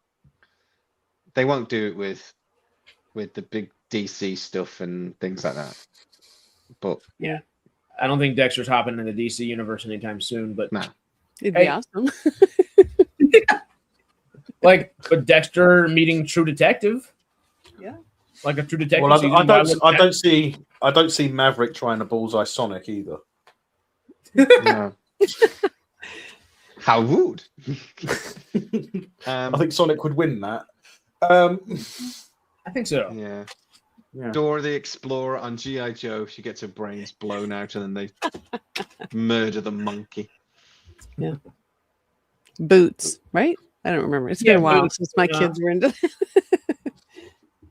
So the films I'm most looking forward to He-Man. I've just seen it in the corner there. I'm most looking forward to He-Man. I can't wait for He-Man. And I think Project Hail Mary is going to be amazing. But Mortal Kombat 2, I cannot wait for that movie. Oh man, I think that's going to be awesome. I can't wait. Really looking forward to it. I love anything with Carl Urban in, except that pirate film I watched a couple of days ago, which isn't great. Oh, the one on Prime? Yeah, it's okay. With Priyanka Chopra Jonas? Yeah. It's Was okay. it good? Okay. It's all right. I saw it the other day. Was like, oh, Carl Urban. It was literally what I said. Great in it. He's really good. But yeah, it's just okay. But yeah, Carl Urban, I can't wait for that film. I didn't love the first one. It was okay. Didn't love it. It was all right. Yeah, but, it was fun. I can't remember the first one. I remember watching it, but good. I just can't remember what it was about. Yeah, I remember about people. It's about fighting mostly. I still it's think mostly back to between the one from the 90s to myself. Yeah, it's Sub-Zero and his brother, isn't it? Mostly in that film. Yeah. I've forgotten his brother's name. It's mostly about them in the first one. Yeah. This one looks like it's going to be a bit more of a Mortal Kombat film. Which, this is all Johnny Cage all day, which is going to be fun. Especially after just Carl Urban back on the big screen just for Lord of the Rings twice this week already was. Yeah. I'm so happy. Just give me more Carl Urban. Nice one, Icarus. Yeah. Hey, he still might be doing the Dredd film yet. Apparently, last thing I heard was they're still in conversation. So it better be. That's it. Have the Gremlins appear in the Harry Potter universe. Oh dear. The what? Gremlins and Harry Potter? Actually, that would make sense. Nightmare on Elm Street and Harry Potter. My roommate's awake. That's funny. Freddy Krueger in the basement of Hogwarts. So that would work though. Yeah, it probably was. So I thought that would work really well. Right, I'm gonna go because I'm starting to get a sore throat and I'm gonna headache. Yeah, we're just having fun at this point. Melvin and I will ask another couple questions here and then head out ourselves. Real quick, Sarah, we're going Tuesday for Farscape Patreon this week. Yes. Back with Stargate on Wednesday instead of the SciTrek maneuver. Alternating, of course. And if y'all haven't seen Sarah and Greg go talk Star Trek from this past week, they started a Star Trek podcast. 'Tis the time to go check it out, y'all. Jay, do you have anything special coming out this week? Anything on Tachyon Pulse people should go check out besides the Firefly video that was great from yesterday? I got another Firefly video coming out. I've got Star Trek talking about a guy that told me that Kurtzman was definitely going to get a deal based on everything. He phoned me yesterday and went, yeah, I've changed my mind. So that'll be interesting to see. He's now convinced he isn't getting a deal because he's spoken to somebody. Which was quite a funny conversation. I'm there like going, I fucking told you. And he's like, because yeah, but and what else? Should be on with Josh M. Patton next weekend or the weekend after to talk Starfleet Academy. I think we were gonna message or message you about it because I need to message Joshua about it. Would y'all want to get on SciTrek Maneuver with Sarah and Greg and talk Starfleet the 2 weeks after it's either the week after or 2 weeks after? I forget exactly how it works out. Starfleet's done. Yeah, just let me know when you're thinking. Yeah, I'll try to actually watch it. It's not that horrible. I mean, it has its moments, but it has some good moments too. It's not completely horrible. There are fun moments in it, but generally speaking, it's pretty fucking horrible. Yeah. I hate it more. Every episode, I hate it a little bit more. But Paul Giamatti will be back in it soon. Paul Giamatti is brilliant. He is my Yeah, you wouldn't know what the Kobayashi Maru is, Harris, because you haven't got that far yet. Yes, I do. They do it in Enterprise, don't they? They open it up with. Do they? I think they open it up in Enterprise. Okay, so what's a Kobayashi Maru? It's the test they take, right? It is the test they take. Yeah, because I remember Trip and what's specific about the test? Well, it's the no-win scenario, and it's supposed y'all talked about it last. You got that from the chat. You read that. You got that in the chat. You cheated. No, I already knew that one from last Wednesday, but I don't remember it's an Enterprise. Y'all talked about it on Wednesday. Yeah, I remember Greg and I kind of explained it in our podcast. It has gone into the ether of the world as well. So people go, "Oh, Kobayashi Maru." Well, that's in a few little. It's got into pop culture that. I can't think what the film was. And he's saying about and they were fighting, and then he went Kobayashi Maru, and then because meaning they got their asses kicked. Sort of thing. I can't think what film that was. It'll come to me. I don't know, but it's great. To prove your point earlier, before y'all have to jump out of here, Bob Odenkirk's Nobody could really be part of the John Wick universe. Yeah. Yes, please. Yes, I think they've already. I really like Nobody. I really like Nobody. I didn't. Nobody 2 wasn't as good though. No, I didn't see Nobody 2 yet. I think they've already hinted that it's the same universe. I think they've hinted at it. This might just make it a little bit more pushable, if that makes sense. I don't think there'll ever be a crossover, but I think they have hinted that it's kind of the same universe, but they won't cross over. Right. Sisu takes place in the 1940s. I don't think that he's too old in the 1940s for that to work. I say that Ballerina could cross over, or they could just come in contact with other characters from the wider thing. So they could do crossover, but they won't do it. I don't mean to be Keanu Reeves and and honestly, Ana de Armas and Bob Odenkirk would be fun to see on screen with one another. Yeah, that just is an odd pairing that might be fun. Yeah, little crossovery things like Predator and and Aliens doing at the moment. Subtle crossovers, something. Anyway. Sarah, bye, Han. Bye. Speak to you soon. See y'all. See y'all on Tuesday. If you're on Patreon member. Check out their stuff. Y'all know where to go. Yep. All right. Bye. Boy. Yeah. Bye. And then there were 3? 2! There were 2! Yeah, there were 2. All right, that was a great stream. Bye. I'm kidding. Just screw it. You just jump out immediately. There are 2 more questions from that one article, that IndieWire article, that I think we should cover here. If you are down to jump on these last 2 questions with me. Sure. Cool. We have, do both HBO Max and Paramount Plus survive?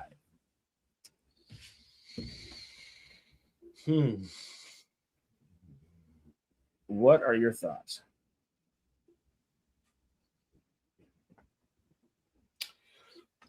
Well, I always thought that Paramount Plus was a big mistake anyway. It was great to have another place where you could watch Star Trek and stuff like that, but I always thought that Paramount Plus was a mistake, and I think they should go back to the way it was before, where they would have their stuff shown on Amazon. I think that was a lot better for them because it was more lucrative, because then they're getting money for it regardless. Whereas Paramount Plus, if there's nothing on there you don't like, if there's nothing on there you like, then you just unsubscribe to me. Whereas on Amazon, they're getting a paycheck basically. So I always thought that Paramount Plus was a mistake. So if it doesn't survive, I told you so.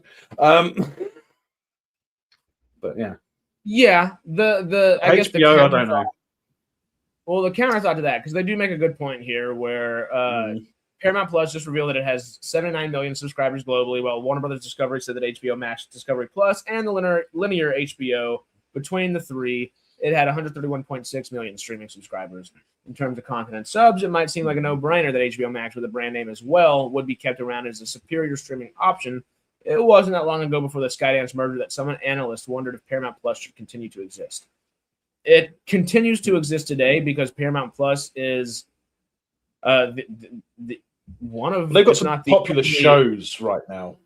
Well, it's one of, if not the only actual profitable streaming service outside of Netflix. That's why it ended up continuing to exist. It's an actual, I think it was 2024. I think it was the final quarter of 2024 was whenever Paramount Plus started getting in the green, and it's been in the green since.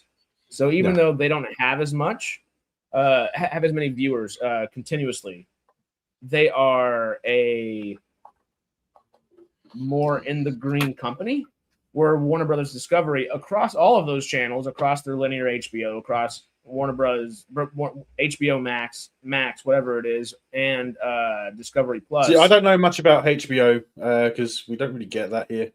Well, we get some of the between stuff all that's done those, by them, but you know what, Warner Brothers has started doing a whole bunch the last 2 years because they weren't making any money, and their streaming service was costing them way more than it was to run and to operate on a daily basis, and it was earning them cash. They started posting it on YouTube. They started putting their films on other people's channels again. That's what all these different deals are for with other things. So while HBO is the larger streaming service, it has been throwing everything that owns out. Paramount put the first episode of Academy on YouTube, and it had pretty much no views. No one watched it. Yeah. So I think Star Trek's maybe in its own little. The problem is if they're putting stuff on YouTube, they're desperate. And that's what I'm trying to get at, where I think Star Trek might be that for Paramount, but Warner Brothers has been putting a lot of things on YouTube for the last 2 or 3 years now.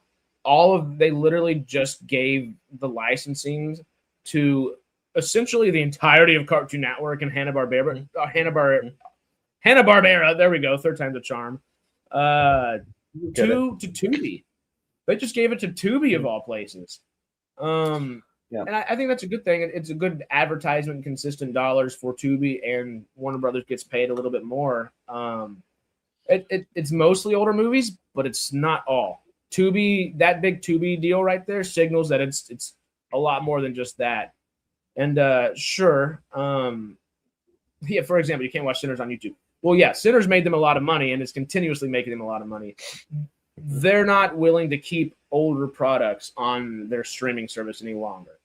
And they've shown, out of all of the streaming services, even though HBO might have the most technical, prestigious name out of them all, it just does.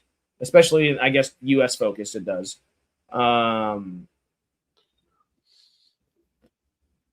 It's been obvious the parent company has the least faith in HBO Max or whatever it ends up being, just with the amount of name changes, simply put, it has had in the last couple of years.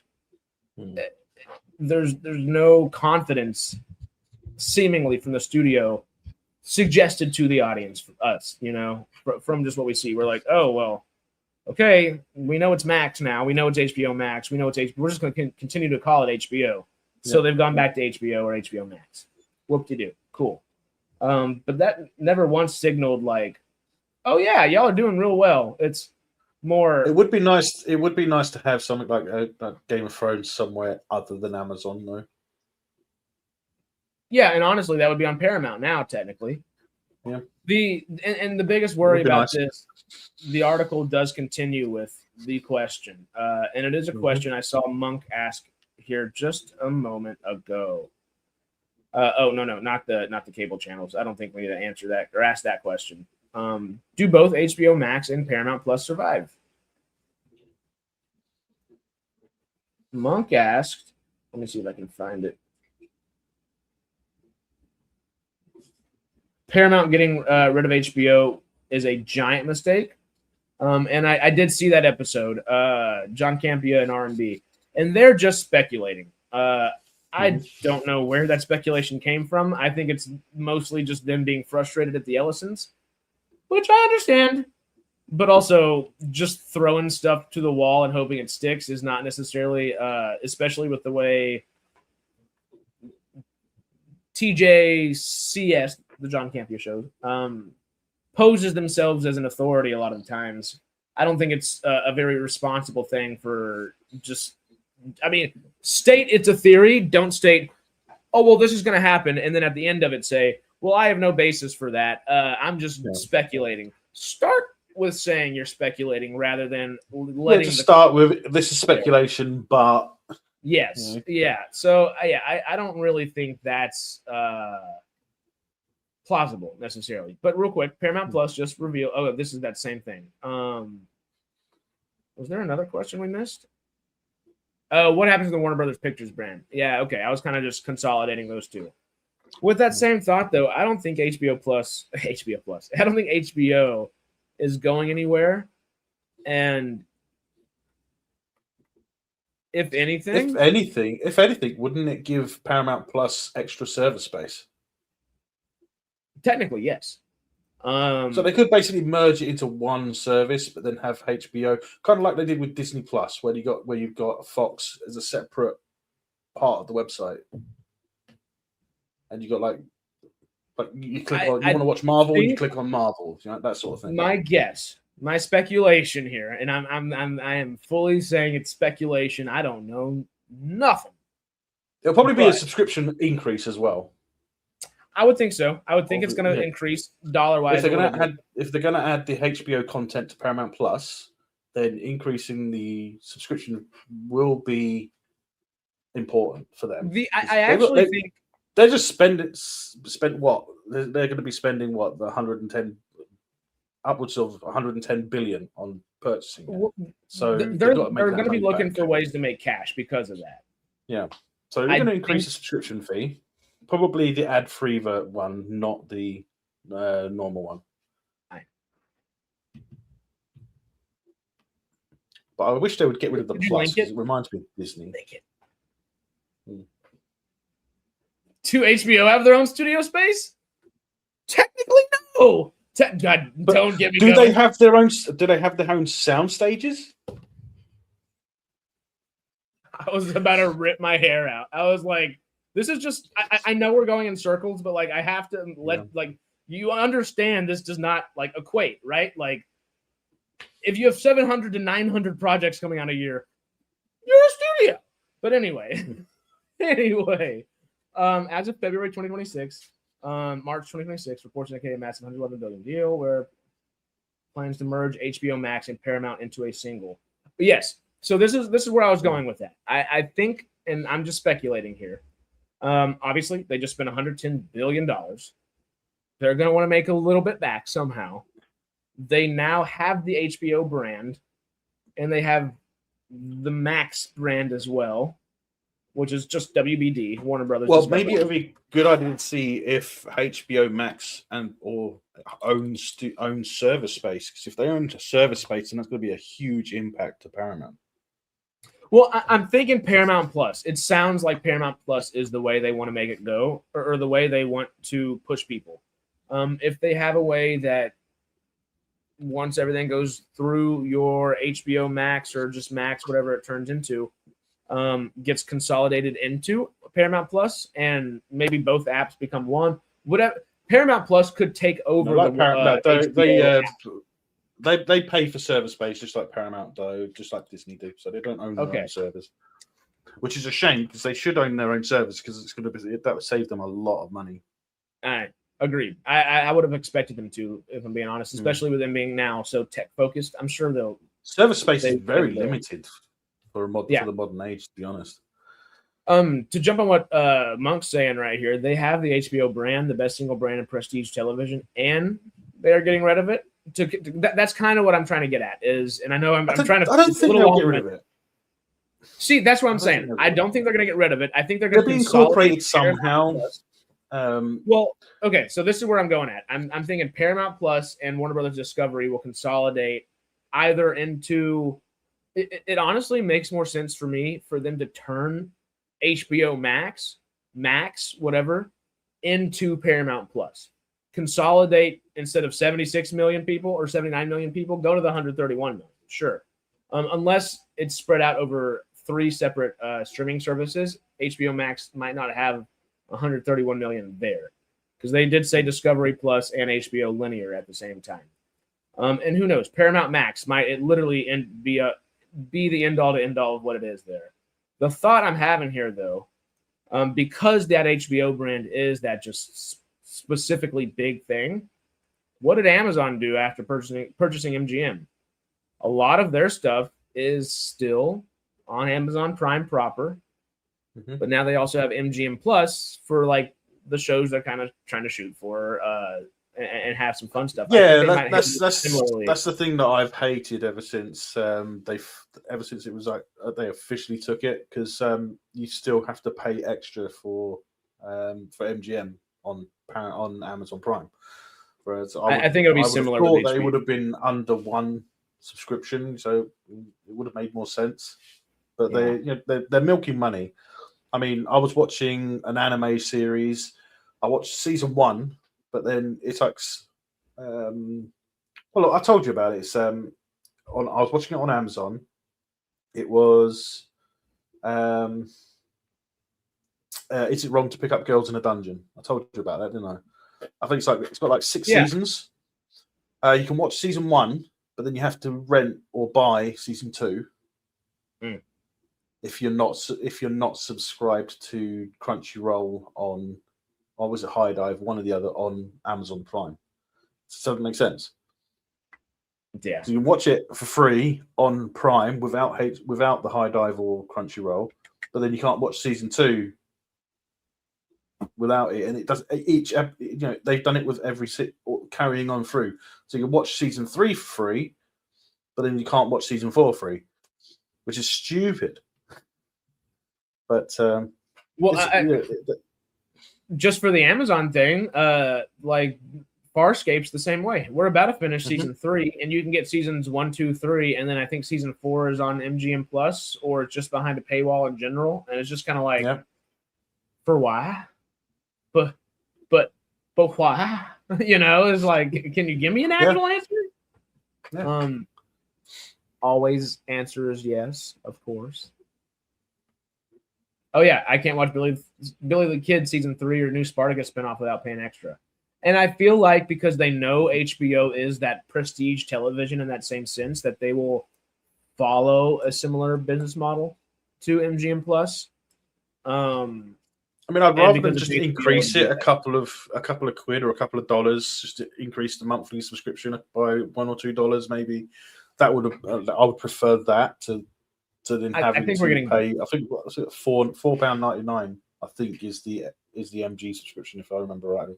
I can't remember exactly because I haven't looked at it. Here, let me pose it this way: if Paramount Plus and Max combine and offer HBO as an add-on, like an MGM Plus would be, wouldn't that be the easiest way for folks in the UK to get HBO? It'd probably be the only way for us to get HBO. Rather than we get HBO content like Game of Thrones now. We got that through a different network. Yeah, so Sky. Sky. So I mean, I'd have to have a Now TV subscription to be able to watch Game of Thrones or House of Dragon. Whereas, I guess the question would be, would you rather have that subscription, or would you rather have Paramount Max with an HBO add-on at that point? Which one would be more beneficial to you? Or it would depend, because anything that's shown on TV here, specifically with Now TV and Sky, they will be exclusive, which means that if HBO had, say, Game of Thrones on it, we technically wouldn't be able to watch it on HBO. It wouldn't be able to be accessible in the UK because it's exclusively on Now TV or Sky. Aye. That sort of thing. I think you could buy it on Amazon, if I remember right. I think you can buy the digital version. my hope is that HBO is more accessible for y'all and globally. Yeah. But as long as HBO does not dissipate. Because I even though I know Paramount has said a bunch of stuff,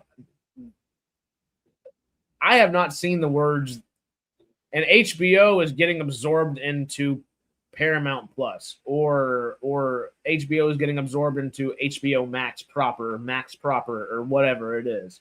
Not once have I seen those words anywhere, and not till I see those words am I going to be convinced it's going to happen, because of how I would hope or expect it to be similar to Disney and Fox. Yes, you know, I really when you go to Disney Plus, at the top you can click Fox, can't you? And you can go to the Fox content. That sort of thing would be best. Would be, get a VPN. Yeah, fuck a VPN. Why should I get a VPN? Good cheap content. Oh. But anything I can't get here or watch here or streaming, I will find a way. Trust me. Where there's a will, there is a way. Yeah. It's a torrent of stuff I can find. Let's just play a quick game before we jump out of here. You down? A game, huh? Let's go back to this. We'll go through one by one. And do you expect each one of these to survive or be consolidated?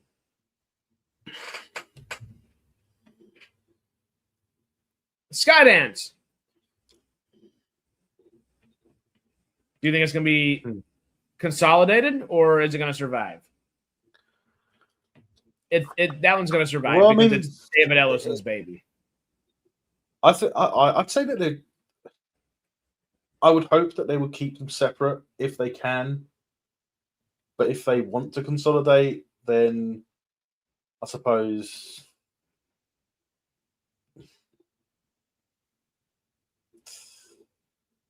it's hard to say.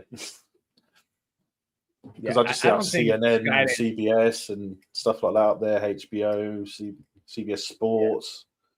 I think TikTok is probably going to still be TikTok, but something like Fandango's already kind of turned into I guess Vudu turned into Fandango, and Fandango is kind of its own thing. That might be the best way for them. That's the best way for them to get tickets. They do have a way to get ticket sales through Fandango. So I don't know if that's going to go somewhere. I think it almost has to stay the name Fandango to not monopolize, the process of filmmaking, including the ticketing. But also I could totally see Fandango being consolidated into something else, like it kind of has been, and other smaller companies have been consolidated into it before. They now own Rotten Tomatoes. Do you think maybe Fandango and Rotten Tomatoes could combine and consolidate? I wouldn't be surprised. No, I wouldn't be surprised. Hey, but Monks did the same thing. Nice. How about Oracle that's, if anything, Oracle and TikTok and stuff like that. That's more techie. DC Studios is most likely going to remain DC Studios. Do you agree? Yeah, DC Studios would be like Disney and Marvel. It will be there. You know what I could see happening though? I could see Showtime combining with HBO and kind of that prestige television becoming an actual network. It makes total sense. Fandango and Rotten Tomatoes, or HBO and Showtime. Because you said minus James Gunn. Because I think Fandango and Rotten Tomatoes going together does make sense, especially if one parent company is going to be controlling that. But also the same thing for HBO and Showtime.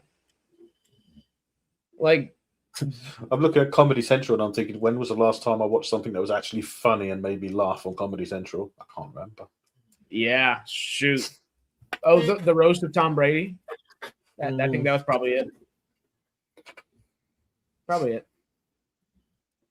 Yeah, well, I don't know if Cartoon Network and Adult Swim. I think Cartoon Network and Nickelodeon might be consolidated. Adult Swim and Comedy Central might finally truly consolidate.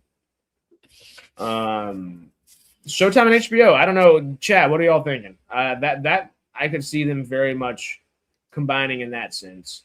And similar, like I think someone said CNN and CBS earlier. We don't need to jump into all the cable news and stuff, but that makes sense. TBS and TLC. TLC hasn't been the learning channel for ever, so I could see them and TBS jumping in. Well, none of the learning channels have actually been learning channels for at least 10, 15 years. Yeah, honestly, HGTV, They've all been TLC, political. and TBS could all combine. I mean, I don't know TBS what it's would been be- like for the US, but in the UK, a lot of this educational stuff has been political rather than educational. But Agreed. that's Yeah, a completely different story. it is. But yeah. Like you just said, I think Discovery and Animal Planet and maybe the Food Network and Travel Channel. There's no reason to have all those, you know? Food Network, Discovery, Travel. Well, Discovery, Science Channel. Travel and Food can consolidate into one. Yeah, Animal, Travel and Food can Discovery, consolidate. Science could Yeah, consolidate. Well, the Cooking Science stuff Channel. could go under the TLC banner as well. The Leisure Channel. Is that actually one on there? No, okay. Because, yeah, okay. I think realistically, TLC and HGTV could combine. TNT and TBS. I don't think MTV's even been that big a deal anymore lately, is it? No. And realistically, MTV is mostly just making Yellowstone and Taylor Sheridan projects nowadays. I can't even remember what VH1 was. Was that the one where they just showed old films or something? I can't remember. I think so. I remember Literally watching can't like remember. American Ninja Warrior, I think, on VH1 now and then too. But yeah, realistically, I think Cartoon Network, Music, Boomerang, Nickelodeon could consolidate. Cooking, Food, and Travel could consolidate. I was trying to think of what the last thing I watched on MTV was. Taylor Sheridan shows. Jackass. Hey, Jackass 5 is coming out this year. The Yeah, final one. Jackass was on MTV, wasn't it? Yeah. With all of these, though, do you see much happening to any of the? Is there a franchise here that you do not think is going to survive this merger?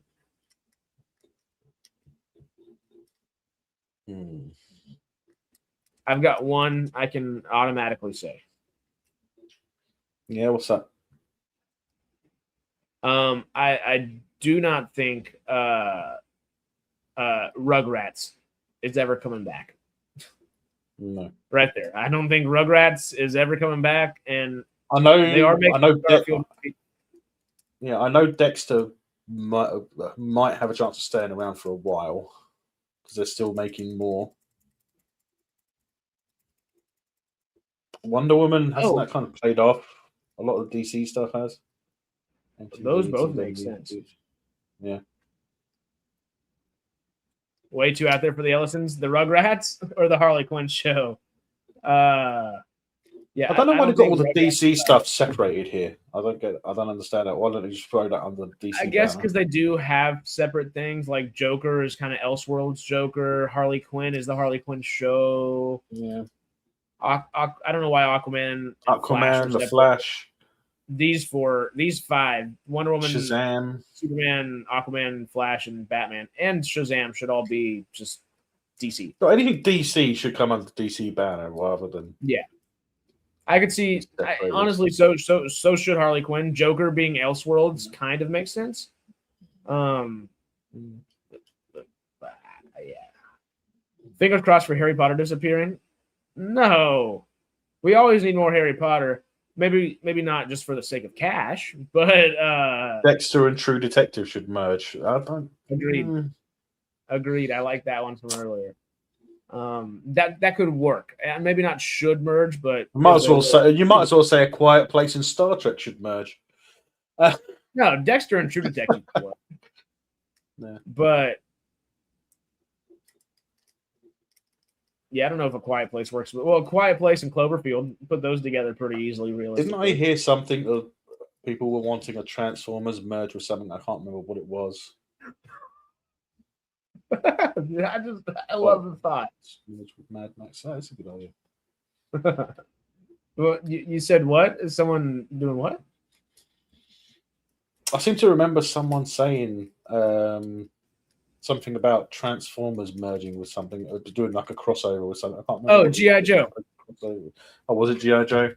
Yeah, they did that at the end of Rise of the Beast. Screw that. G.I. Joe's crap. I don't know. I feel like everything in this section is safer than everything in this section, if that makes sense.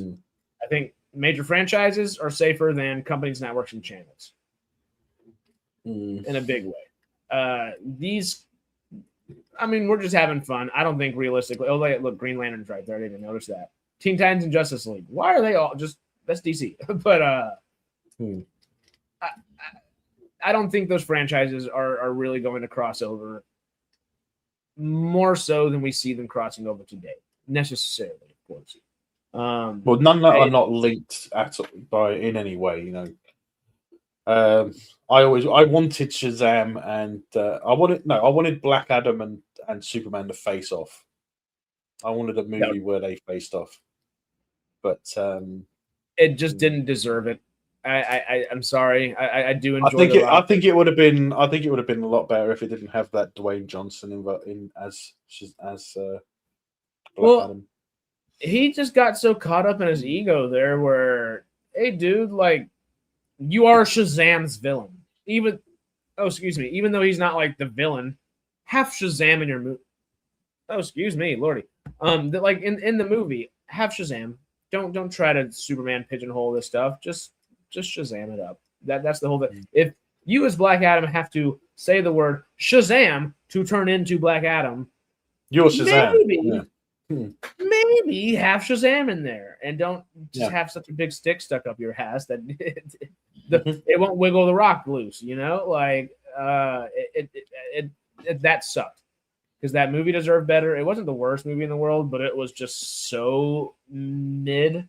I guess there's one episode. There is one episode of Star Trek Voyager I refuse to watch. That is, and that happens to be the one with the Rock in it. Oh, he's in Star Trek? Mm-hmm. He's in Star Trek Voyager. He's an alien wrestler. Funny that. Yeah, and the Power was not even willing to use an accent for an ancient Kandaharian, like not Kandahar. That's an actual country. What's I almost said Kundalini. What's the country that Black Adam's from in there? Kratos? It's something with the K, I think. I just went from Kandahar to Kundalini to Kratos, so it's whatever it is, it's something. Please, no, it's something like it's close to Kandahar. I know it is. My brain goes to Al Kuala Nadar from What We Do in the Shadows, where Laszlo's from. Not Laszlo. Oh my God. Oh, don't do this. Which one?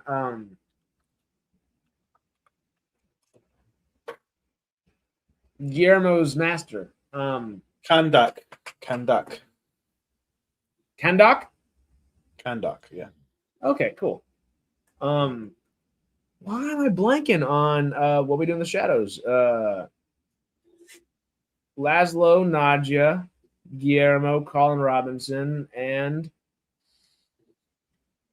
I want to say Namor, and it's not Namor. That's pretty obvious. This is going to drive me crazy. Oh, my God. Y'all need to watch What We Do in the Shadows. Winslow? No.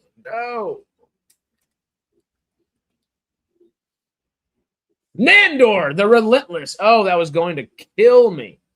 Y'all got to check it out. If y'all haven't seen What We Do in the Shadows, it's beautiful.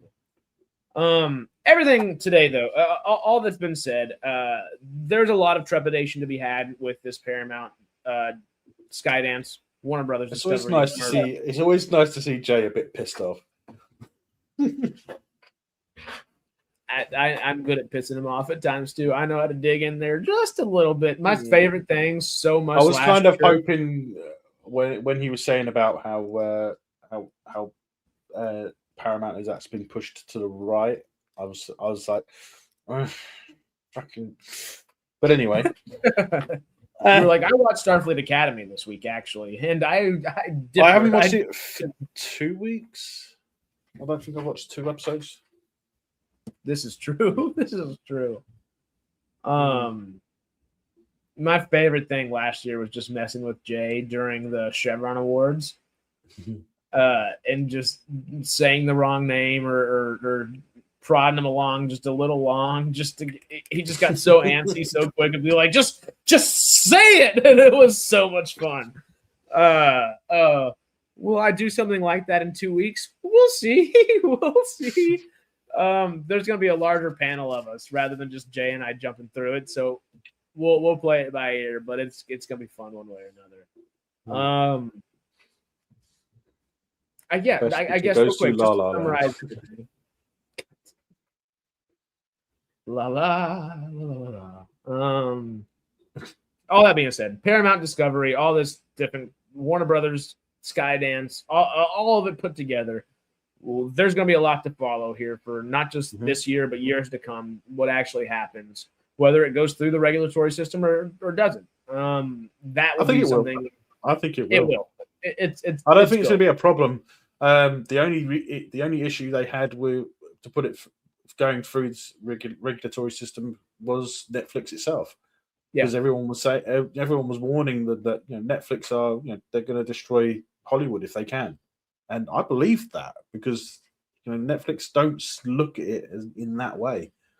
They have their way of doing things, and that's how they want to do everything. They don't want to change. They don't want to compete with theaters. They want to throw everything in our faces and say, "There you go, you can watch it here. Just pay the subscription fee." And see, I'm with both of y'all on that. Something that I guess where would be the best? How would be the best way to say that? Someone in the comments earlier said something about Netflix not shortening the theatrical release. I was actually talking about early on when it was released, when they first started talking about it, and everyone was saying, and even the people at Netflix were saying that they're going to reduce the theatrical release time for 17 days, I think it was, wasn't it? Yeah. That's what I was peed off with. So, yeah. The only days they offered was 2 weeks. Paramount, while yes, it's a different evil. It's a different area to look in and all that. At least they're offering 45-day windows for 30 films a year with the extension for 60 to 90 days if the film's already doing well. That is a commitment to this industry as a whole, where Netflix theaters have always and will always be important for the movie industry, simply because it is where they get their, probably you could argue, towards their largest income. By far. Yeah. Yes, they can make millions on DVD releases, but at this day and age, how many DVDs are getting released? Well, that and how many people are buying a DVD at a time? Where, like you mentioned earlier. Well, I would if there were more available. Well, that first weekend is such a big thing. Films make 30 to 40% of their budget back, or their monetary earnings from that first weekend. A lot of time, it's just kind of crazy. Tread carefully here. Yeah. Tread carefully, huh? And with what you were, I know you're bringing up John Campea and some R&B earlier. One thing John Campea keeps bringing up, and I've heard him bring up over the last few months a few times now, has been, if Netflix weren't committed to the theatrical release, they could have just bought out all the theaters. No, though there are a lot of antitrust laws that would have stopped that from happening. First of all, he was a lawyer. Yep. He knows better than that. And that's, again, where I've kind of fallen off some of the John Campea, where hey, dude, if you're speculating, say you're speculating. Don't just try to be an authority. Like, don't just gatekeep for the sake of it. Necessarily. Like, that's kind of how I felt. That's kind of how I felt about Disney. Releasing in thousands of theaters, and then other movies are limited to maybe 100 or so, if that. I think that's stupid. I think that's monopolizing it. Because they're getting. That's how they make That's how they made a lot of their money in a lot of their movies. They throw it in the theaters, in thousands of theaters, and then they just divvy it up at the end. Yeah. Yeah. I mean, if we got back into the world of DVDs, I don't think it's possible, but it would be so good for the industry, for just everything. It really did break the business model. It's a little screwy, but yeah. I don't think 1,300 discs. Oh wow, 800 4Ks. Oh God, you, Melvin, and R&B are gonna just hang out and just watch things for the rest of eternity. And I'll bring popcorn. It's gonna be fun. I don't know if I've still got them, but I actually have some DVDs of things you cannot get now. Nice. I can't remember exactly which ones they are, but I can fish them out. Legally, or you just can't remember? Okay. Oh, legally. I got to fish out how I've still got some left over from years back when our local DVD rental store shut down. They still got the numbered stickers on there to reference the disc. It's funny. Yeah, I mean, literally, there's just so many things out of print that how far do you have to dig into a digital world to even remotely find something? It's I spent thousands on DVDs, ended up donating them to charity. Honestly, well, it says something. It says something when you can have a box set of something that's obscure, it's hard to get, and you can get like £5 for it for the entire set. But then for something like Stargate, each season you get like 50p. $40. Yeah, you get 50 pence. So, and then season 2 you probably get 25p. It's ridiculous. All right. Yeah, that's wild. We are in trying times, interesting times, they say. But yeah, one way or another, if Netflix would have bought out Warner Brothers Discovery, we'd be having a very similar conversation. And instead of a 30-minute argument about what's the studio, actually, that might have still happened. I think it would have been. I think it would have been a bit more heated if it was Netflix. Because the dread that came on whenever Netflix announced, or it was announced that Netflix won, was like, well, there's this entire literally, I'm 27 now, and I feel like if the second Netflix was there, I was like, well, there's the last 15 years of my life. I haven't been alive for many 15 years. Technically, I haven't even been alive for 2 sets of 15 years yet. And there goes one set of 15 of them. So, woohoo! And where Paramount's definitely not perfect. And I'm more scared about Paramount buying all of it and getting everything and having. I don't like either side of politics, and I don't think anything being one-sided with one company is a good idea. Well, I mean, I'm going to say something, a small thing about the political side of what's happened with it all is I don't think Trump has been pushing them to move to the right. All I remember Trump doing is was it limiting the DEI.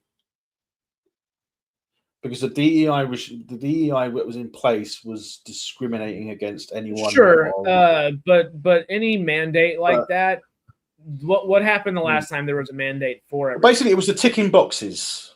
I think that's what he was talking about more, the DEI and ticking boxes, because and then blaming everyone else. I think that's what Trump was doing. I think that's what he was trying to deal with. Trump is not neither left or right. I think he's very base. He's very centered, But the problem is when you've got the left, when you've got the left, anything that isn't left is far right. That's the issue. Yeah, it's become so convoluted. Yeah, and we, I'm a centrist myself. I think I'm quite based. If I like something that's about gay people, then I like something that's got gay people in it. I've got no homophobia. I've got nothing against people that that are gay. I've got friends that are gay. And when someone calls me a bigot because I don't like Doctor Who, and I openly speak out that I don't like Doctor Who because of this, then I don't care. Call me a bigot. Call me a racist. I'm not racist. The people that are racist were the ones that were beating me up on the way back on the way to the bus stop from after school. They were the racists because they were Asian, an Asian gang. Well, so that's not fun. Yeah, who's the racist? Who's the homosexual? I don't subscribe to either side, but Donald Trump is not conservative and never has been. I don't think conservative is even like an apt term for conservative and liberal. They're just so you know, chat. Just so everyone knows, this is some of the stuff that we talk about off camera after the stream. What? Well. No, we don't. Yes, we do. We do. We just don't like to get into the nitty gritty on thing. But right now we do have, while we're talking about like an actual presidential like consort kind of controlling a company to a degree, it's possible. It's happened before. It's happened in this country before. Television programming was called programming for a reason. It was part of a mandate. It was a mandate to move them away from where they were, the position where they were in. They were trying to move them away from it. That's the mandate that he signed. So he's not going there. He's not sending the police or the army there to force them to do anything, is he? Which technically, as president, he probably could do.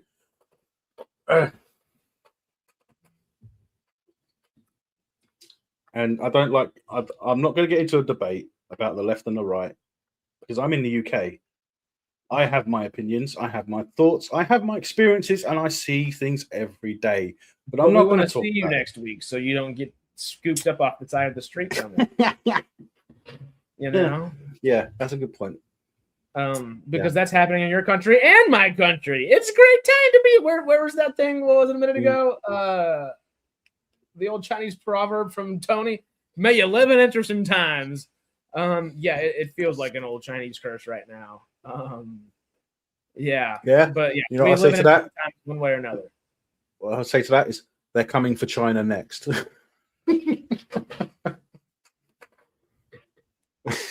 I am intrigued.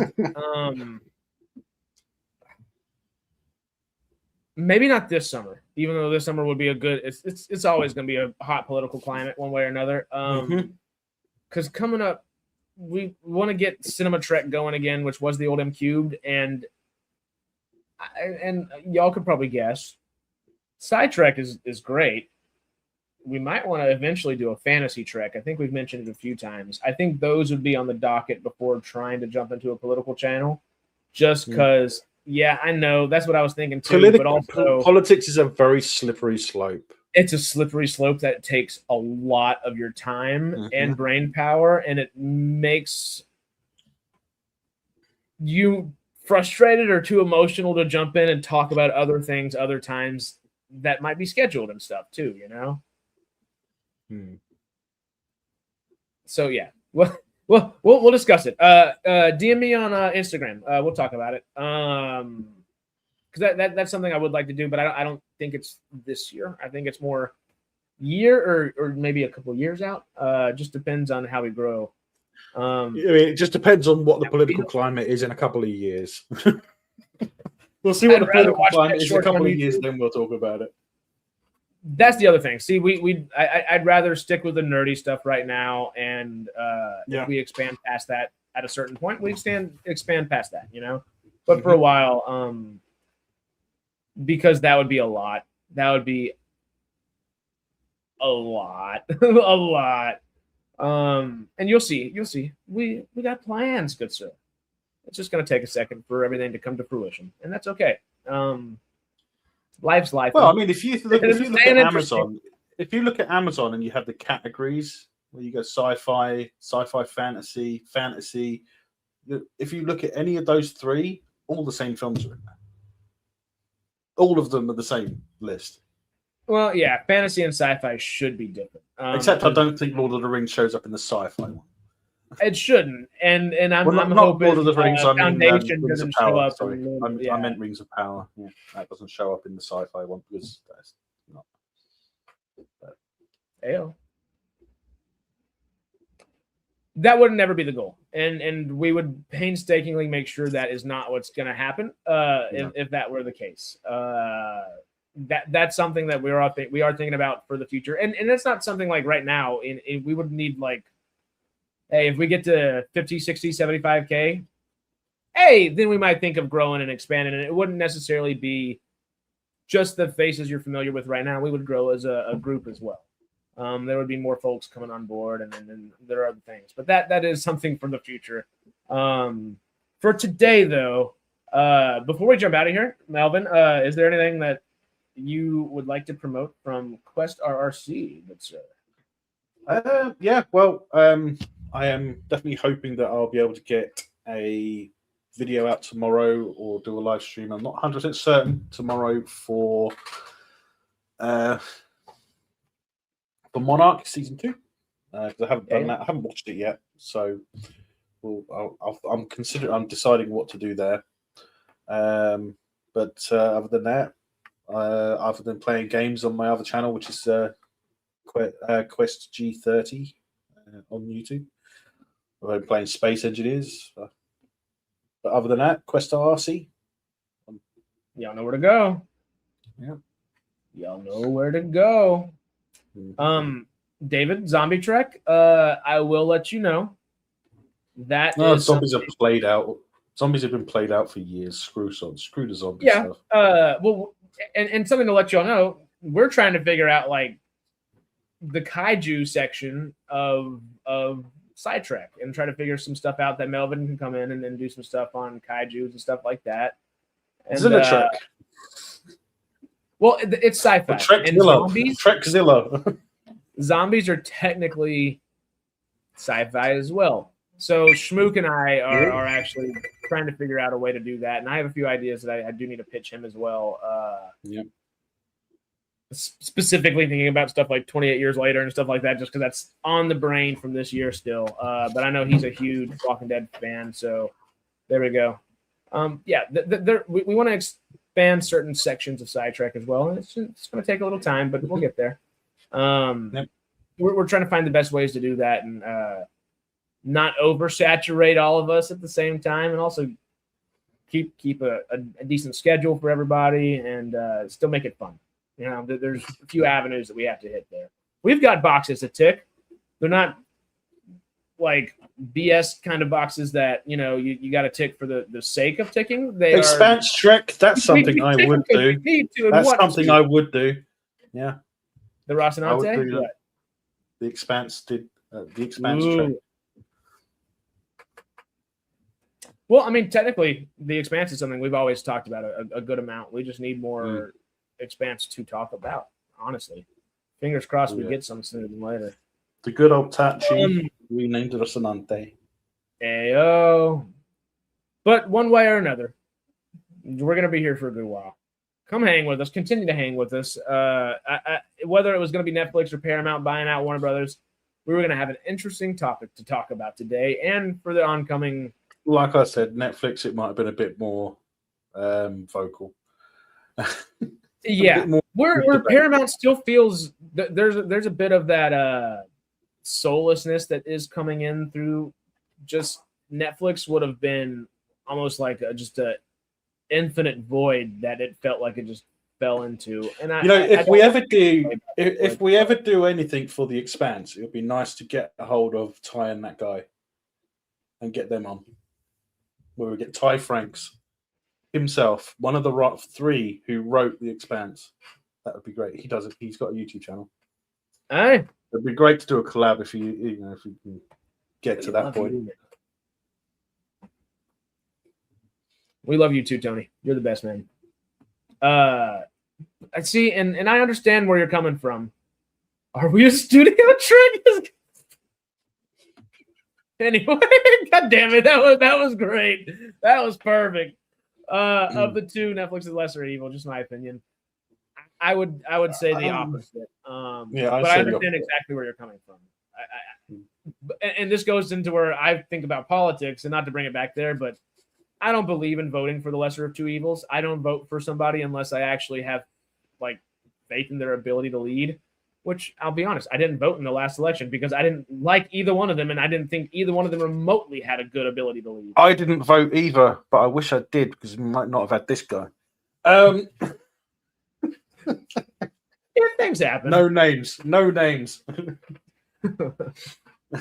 but yeah, I wish. And hey, in that same thing where I just said in the voting like attitude there, if I could have fought for the third thing there, I would have said, Warner Brothers, please just don't sell. Just you're making a profit and you're doing well again. Like, how about you just keep doing well? Like, that'd be cool. But I'll trade you Trump for Starmer in a second. This is actually pretty Seriously? funny. Seriously? We do have free speech in our country. We've always had free speech in our country. Well, technically, we haven't got free speech in this country. Technically, we've always had freedom of expression, which covers a broader aspect of it. But one way or another, there's going to be a lot of stuff to talk about in the coming weeks, in the coming months, in the coming years, from the way it's looking, y'all. We will continue to be here to talk about it. And hopefully we grow and have more to show for it. You know, it'll be fun. Have a lot of fun people. A lot of treks to trek on. You know, there's nothing like a good adventure. And I like to go on a good trek every now and then.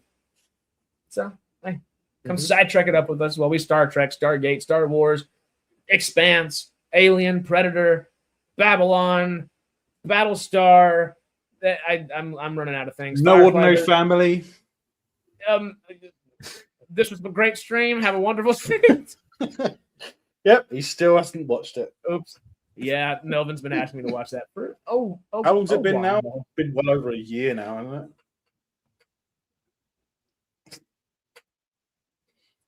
it? Well,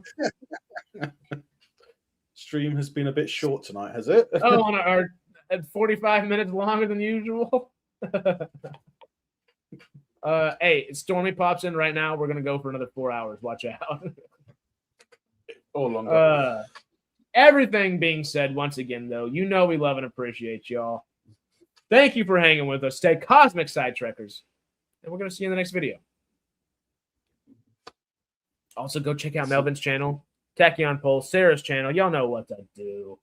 See you later, guys.